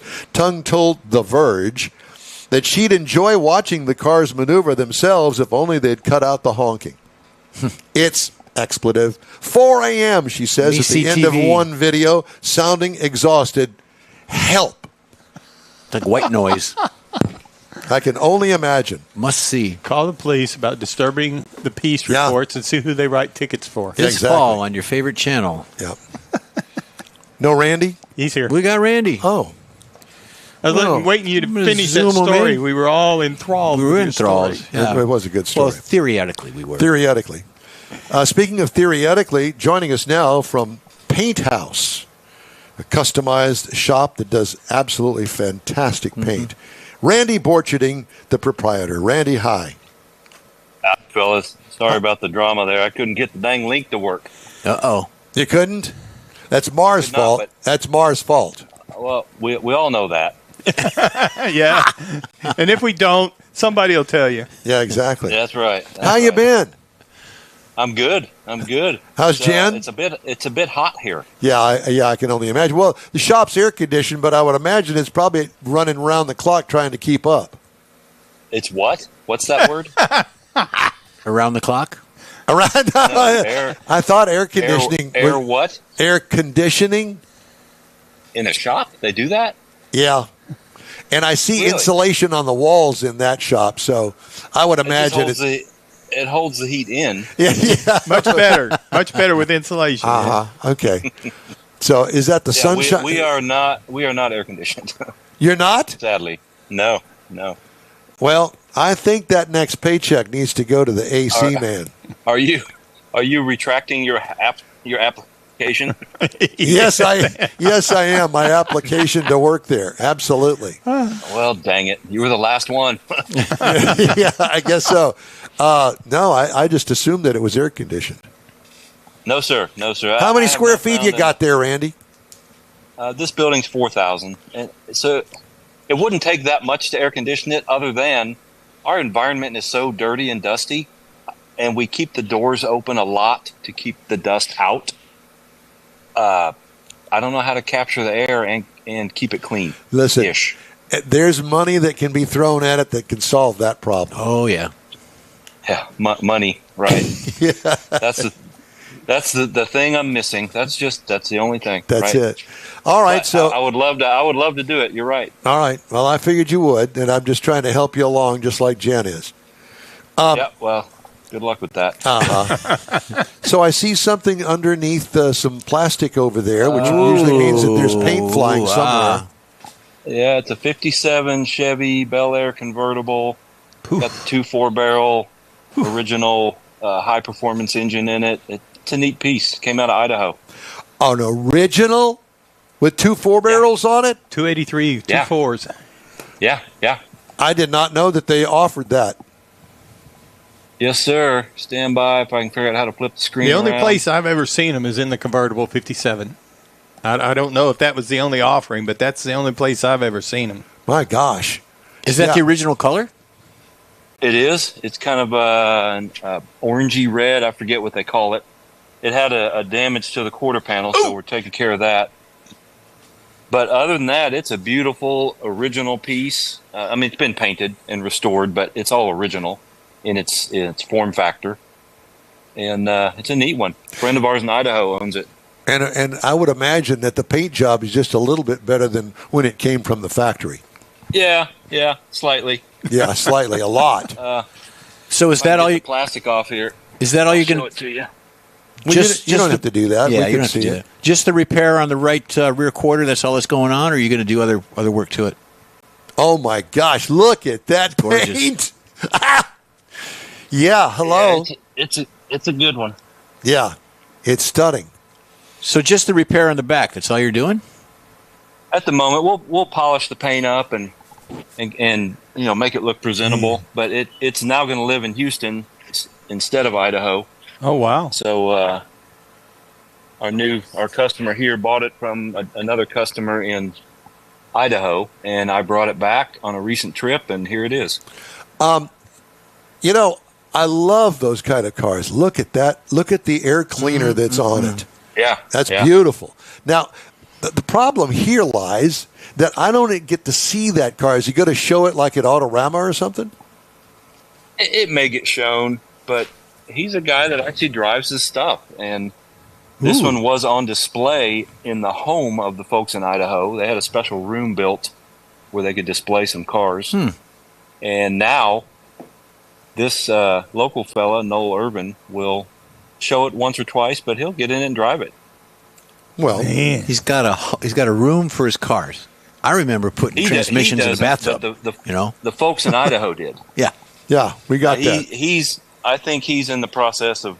He's got a few cars, and we built a few. For example, this blue Firebird here is one of his, and he's in the process of, what do they call these, garage mahals, where you buy a piece of a building and you store your cars, stuff in it, build a man cave, that kind of stuff. Condo thing. Yeah. Yeah, Yeah. we got a friend of ours that has one of those called the Hemi Hideout. Have you ever been out to the Hemi Hideout? I have not been there. Ironically, my daughter, when she got married, we were going to have the reception there, and then she decided she didn't want a big wedding, and we never went. So my wife's been there and seen it and loves it. I have not. Okay, well, there is a open house that we're going to be broadcasting from. It Yeah. is at October. I think it's October the 9th. That's what comes to my mind. Let me October the double 9th. check that. But Randy, you got it. I'll come and pick you up. How's that? I would love that. That'd be awesome. Well, pick me up in that traffic helicopter. No, well, that ain't gonna happen. But I can tell you that I'll drive out there. I'll pick you up because I want you to go and I want you to go see. I want you to meet John first, and then and experience the Hemi Hideout. Yeah, you'll freak out. There's so much stuff there, and it's November the 9th. November the 9th. Okay. November 9th. That's right after SEMA. I may not be back. Oh no, you will. That's You're the gonna be week back after SEMA. It's a You week gonna- after SEMA. You going to drive to SEMA and pick me up? No, I'm not. But I'll ride on the plane with you if I have to come and get you. Okay, what is All that? right. Well, this is a 68 Cutlass convertible. Oh, yeah. Beautiful. We're on the final stages of sanding. I've already got you can't tell now, but it's taped up, but the bottom is bed linered and cleaned up and nice, and it's done essentially on the bottom. Now we're getting the top side ready. Bed linered on the underneath already, but it looks like it's primered down there. It's That covered was up. masking paper. Yes, it's I covered. I had see. I have it covered so it'll just stay clean. Gotcha. Yeah. I don't know if you can see it better now. Yeah, but you can anyway, kind of see through it a little bit. Yeah. Very that's nice. some of the. Anyway, the bottom's done. Wheel wells are done. Now we get the top side ready. It's going to be a light blue, kind of a pearlescent light blue color with a white top. Beautiful. And the interior? A blue as well, almost an original style interior. Nothing very custom. Got a Morrison chassis, LS3, that kind of Nice. stuff. Very nice. But they want the look and the feel of the car to remain as original as possible. Yeah. So it'll drive better and be more fun, but you'll still think you're looking at a 68 Cutlass when you walk up to Absolutely. Yeah. Love that. So it's a neat. By the way, neat combination. I think the last time we talked to you, were you looking for an interior guy? Yeah, sadly, our fella we use in Tennessee has passed away from cancer recently. Oh, that's too bad. And young dude, 48 years old. Oh, my. Got Yeah. two daughters. I mean, it's a tragedy, really. It's tough. However, the reality of it is that Firebird you just saw, the blue one, was in his shop and was almost finished, and he just didn't get it to the finish line before he moved on. So we're looking for a shop. Going to try one up here in College Station. Got another fella in San Marcos we're using, but I'd love to find someone closer. Yes. I can't imagine that you can't find one here in Houston. Well, you can find them. It's just not to his standards. Well, I understand Yeah. that, but that's what I'm saying. Yeah. If someone's out there or knows of someone who can do higher end work, I'd love to know about it. Please reach out to me. Okay. Or reach out to us and we'll pass it on to you. Yeah. Whatever, however that happens. I would love to Info at know. InWheelTime.com. What is your website? It's PainthouseTexas.com or PainthouseTX.com. Gotcha. Okay. We couldn't get Paint House because some company in Thailand owns it. Really? Yeah, and they wanted a lot of money for it, so I added the word Texas. Perfect. Makes more sense. Yeah, it does. Now we know where you are. Yeah. All right. Yeah. So you showed us these cars that you've got in the shop. Yeah. I want to talk a brief minute about your custom paint availability, and you actually do custom paint that you don't necessarily apply yourself. People come to you and say, Randy, I've got this blah, blah, blah car, and I want a custom color on it. I want it red, but I want a paint house red. Jeez, we're in the lab. And if you look at it's like a mad scientist lab. These little speed shapes, I've had these made, kind of the old Ferrari GTB style. Put our logo in it, but this is an example of a red like you're talking about. It's got that candy look, but it's not a candy. It doesn't have all the headaches that a candy paint would bring with it. Right. And people all over the country, and quite honestly, the world, have asked about our colors and buy them. I just can't ship them out of the country. Paint can't fly. That's the rule. Gotcha. Well, although it can ride on a boat to Australia, and it has a few times. Interesting. And I would imagine that when you do a custom color, could you put paint codes on a piece of paper and mail it to them? Well, I don't give away the formula. I wouldn't do that. Yeah. It's like Coca-Cola in that recipe, right? Yeah. Kentucky Fried Chicken. So there's a level of trust involved here that I'm going to be available if they need more. And if I should ever give up on this, or God forbid, go on to where my upholstery buddy went, I've instructed people around me to email everybody with their paint formula so they have it. Well, that was nice of you. It's nice of you, yeah. I know what it's like. I know what it's like to fix a car and not have a paint code. That's a nightmare. Yeah, trying to match a custom color just by looking at it. Yeah. Yes, sir. I've been down that road myself, and it's not pretty, and it's next to impossible to do. People may say, "Oh, we can make it match." No, it won't ever really match unless you paint the whole car all over again. Well, in many cases, that's true. And we've all seen those cars in parking lots and driving down the highway where half of it's one color and half of it's another color. Well, I made the mistake. I made the mistake years ago in my '77 Corvette to get a custom paint job on it, and I wanted a faded paint job. That should tell you all you need to know right there. So the whole car. We don't like guys like you. Yeah, The whole car was painted silver. And then I left the center of the car, right down the hood and the top of the back of the car, silver. But then we faded from blue, from that era where it was silver, faded from in a light blue all the way to a dark blue, and then at the very bottom of it was black. It looked great, but it sure didn't do too well once I crunched a front fender. And you know how people name their cars? His was named Ugly. Actually, it did win an award for best paint, but whatever. That was before I wrecked it. Whoever had to fix that was cussing you. I promise you. Oh, there's no doubt about it. Yeah, I'm sure. Stevie Wonder is not a good judge of paint color. That's right. Well, hey, it's great to talk to you, my friend. Sorry. Yeah, indeed, guys. Thanks, and sorry for the drama there on the link. No drama. Nah, no problem. You're good. Yeah. When are we going to see you again? Well, November for sure, because we're buying you I've got a super duper Uber coming to get me or something. Yeah, apparently so. And it's going to be a couple of days. You'll be in the back of it from Las Vegas to Brookshire, Texas. All right, cool. All right. We'll be counting on it. Randy, great. See you, man. Thanks, Randy. Randy Borcherding Paint House is the name of the company. The In Wheel Time Car Talk Show is available 24/7 through the iHeartRadio app. Just look for In Wheel Time Car Talk. We also video stream on Facebook, YouTube, at InWheelTime.com. And podcasts are available from your favorite podcast provider. The In Wheel Time Car Talk Show continues right after this quick break. The original group of Lupe Tortilla restaurants will have you telling your family and friends just what the original recipe means when it comes to the best fajitas in Southeast Texas.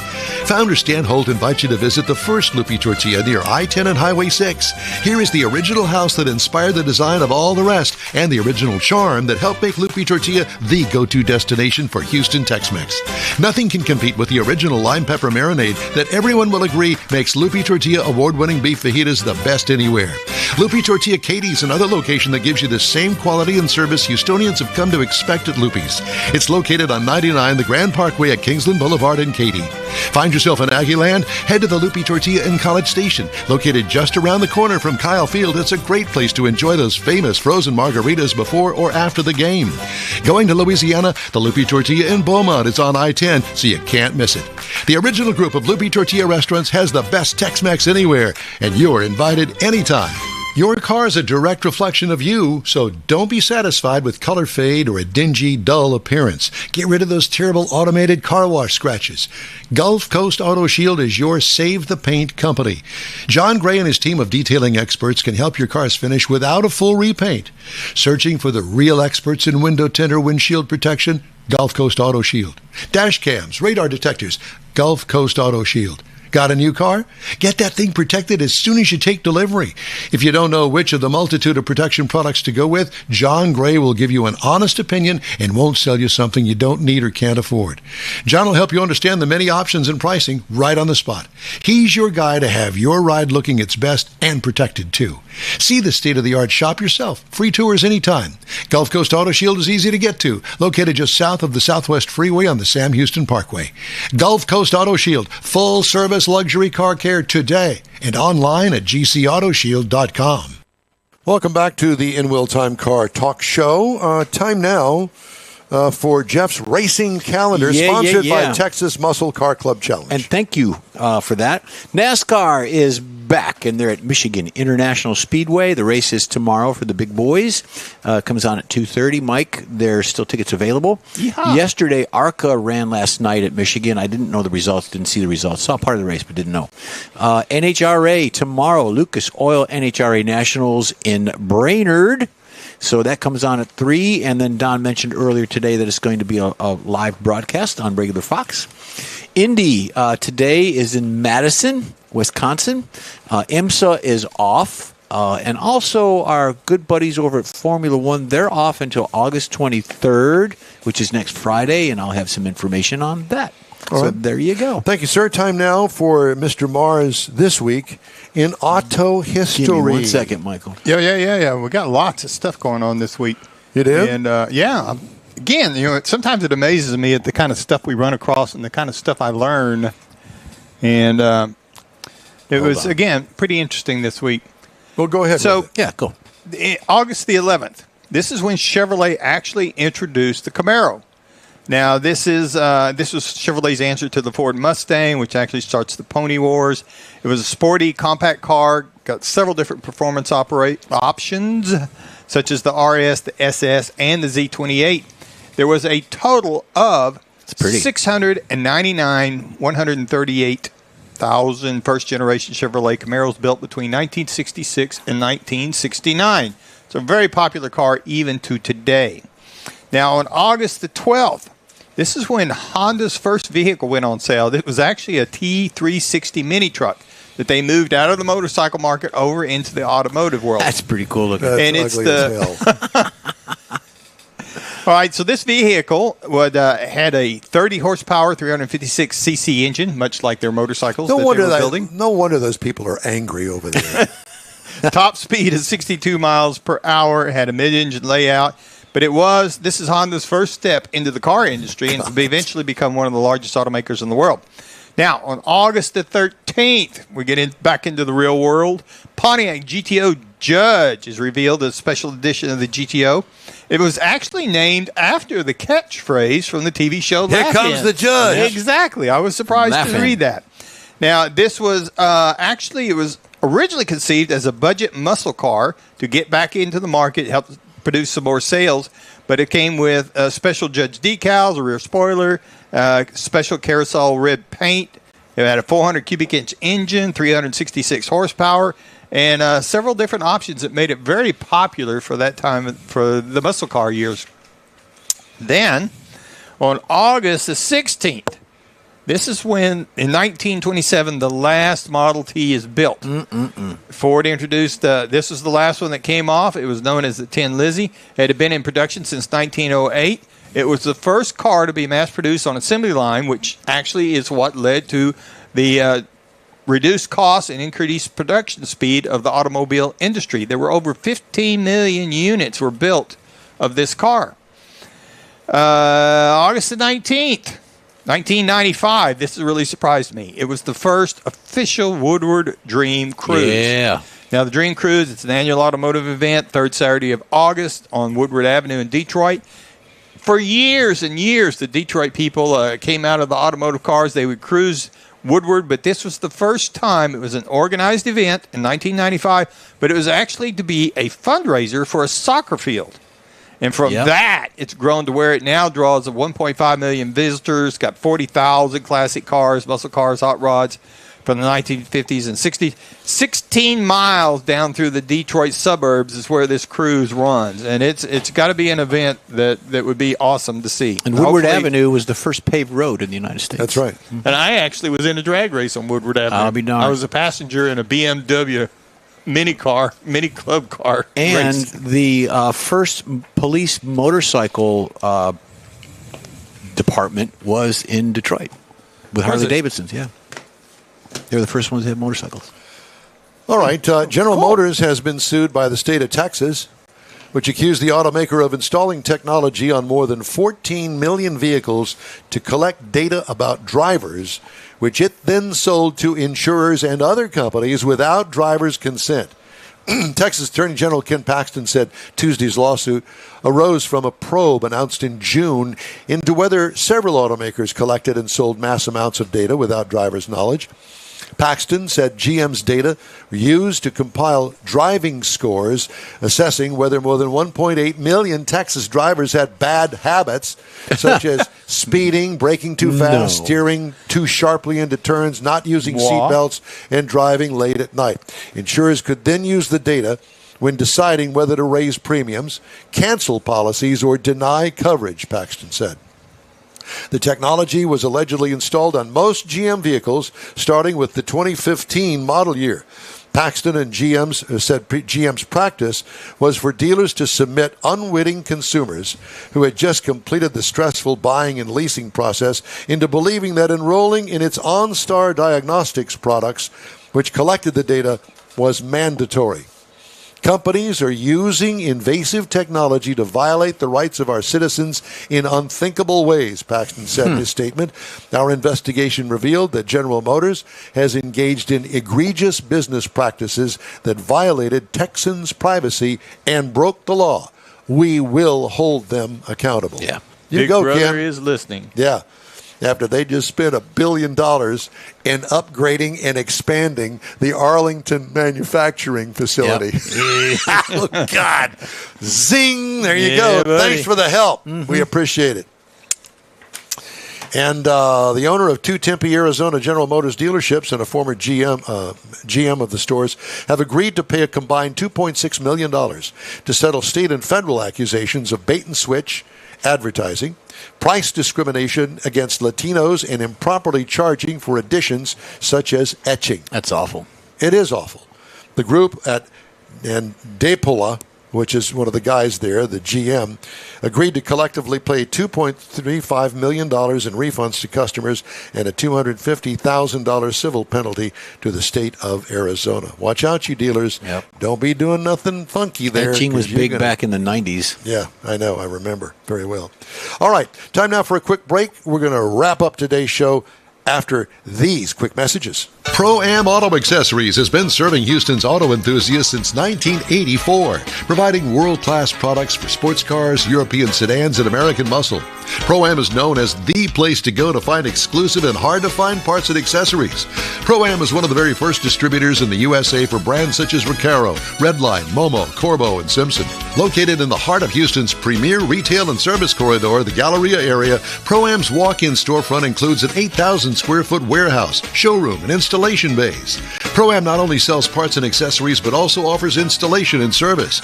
Pro-Am is now reaching a worldwide audience through Pro-Am.com, taking its local reputation to the rest of the world. At Pro-Am Auto, you'll be dealing with a small group of professionals who truly want to help you with your automotive needs. If you don't see what you're looking for on the website, call and Pro-Am will lend you a hand. Pro-Am Auto, 6125 Richmond at Green Ridge and Houston's Galleria area. Call them at 713-781-7755. The award-winning In Wheel Time Car Talk Show brings you great guest interviews each week from manufacturers and suppliers to the aftermarket, racers, enthusiasts, and other friends just like you and me who love to talk about all things automotive. The In Wheel Time Car Talk Show takes it to the road, too, with remotes at Tailpipes and Tacos, Woody's Waterfront Car Show, and the Hemi Hideout. In Wheel Time's live video and audio stream can be found on the iHeartRadio app, YouTube, Facebook, and InWheelTime.com every Saturday, 10 a.m. to noon Central Time. Or grab a podcast anytime from your favorite podcast provider. Well, that's all for this week's In Wheel Time Car Talk Show. Be sure to check out our website, InWheelTime.com. Follow us on Facebook. Give us a like. Tell your car friends about us. And share our stuff if you would. We'll keep you connected to all things automotive all week long. Hey, we'd love to hear from you. Our email address is info@InWheelTime.com. And if you want to use your fingers or hands, put it in a video. We'll share them on the air. Don't hold back. When you're looking for award-winning car talk, you can find the In Wheel Time Car Talk Show 24/7 on the iHeartRadio app. Grab a podcast anytime from your favorite podcast provider. And don't forget, we live stream the show on Facebook, YouTube, and InWheelTime.com every Saturday from 10 a.m. to noon Central Time. The In Wheel Time Video Technical Director is We Always Need More Jeff Zekin. From booking agent, video editor, and people finder Mike Out of This World Mars and Chief Engineer David Ainsley, I'm Don Armstrong. We hope you join us next week here on the In Wheel Time Car Talk Show, Saturday, August 24th from 10 to noon Central Time on all of our In Wheel Time Car Talk outlets. Stay cool and have yourself a great weekend.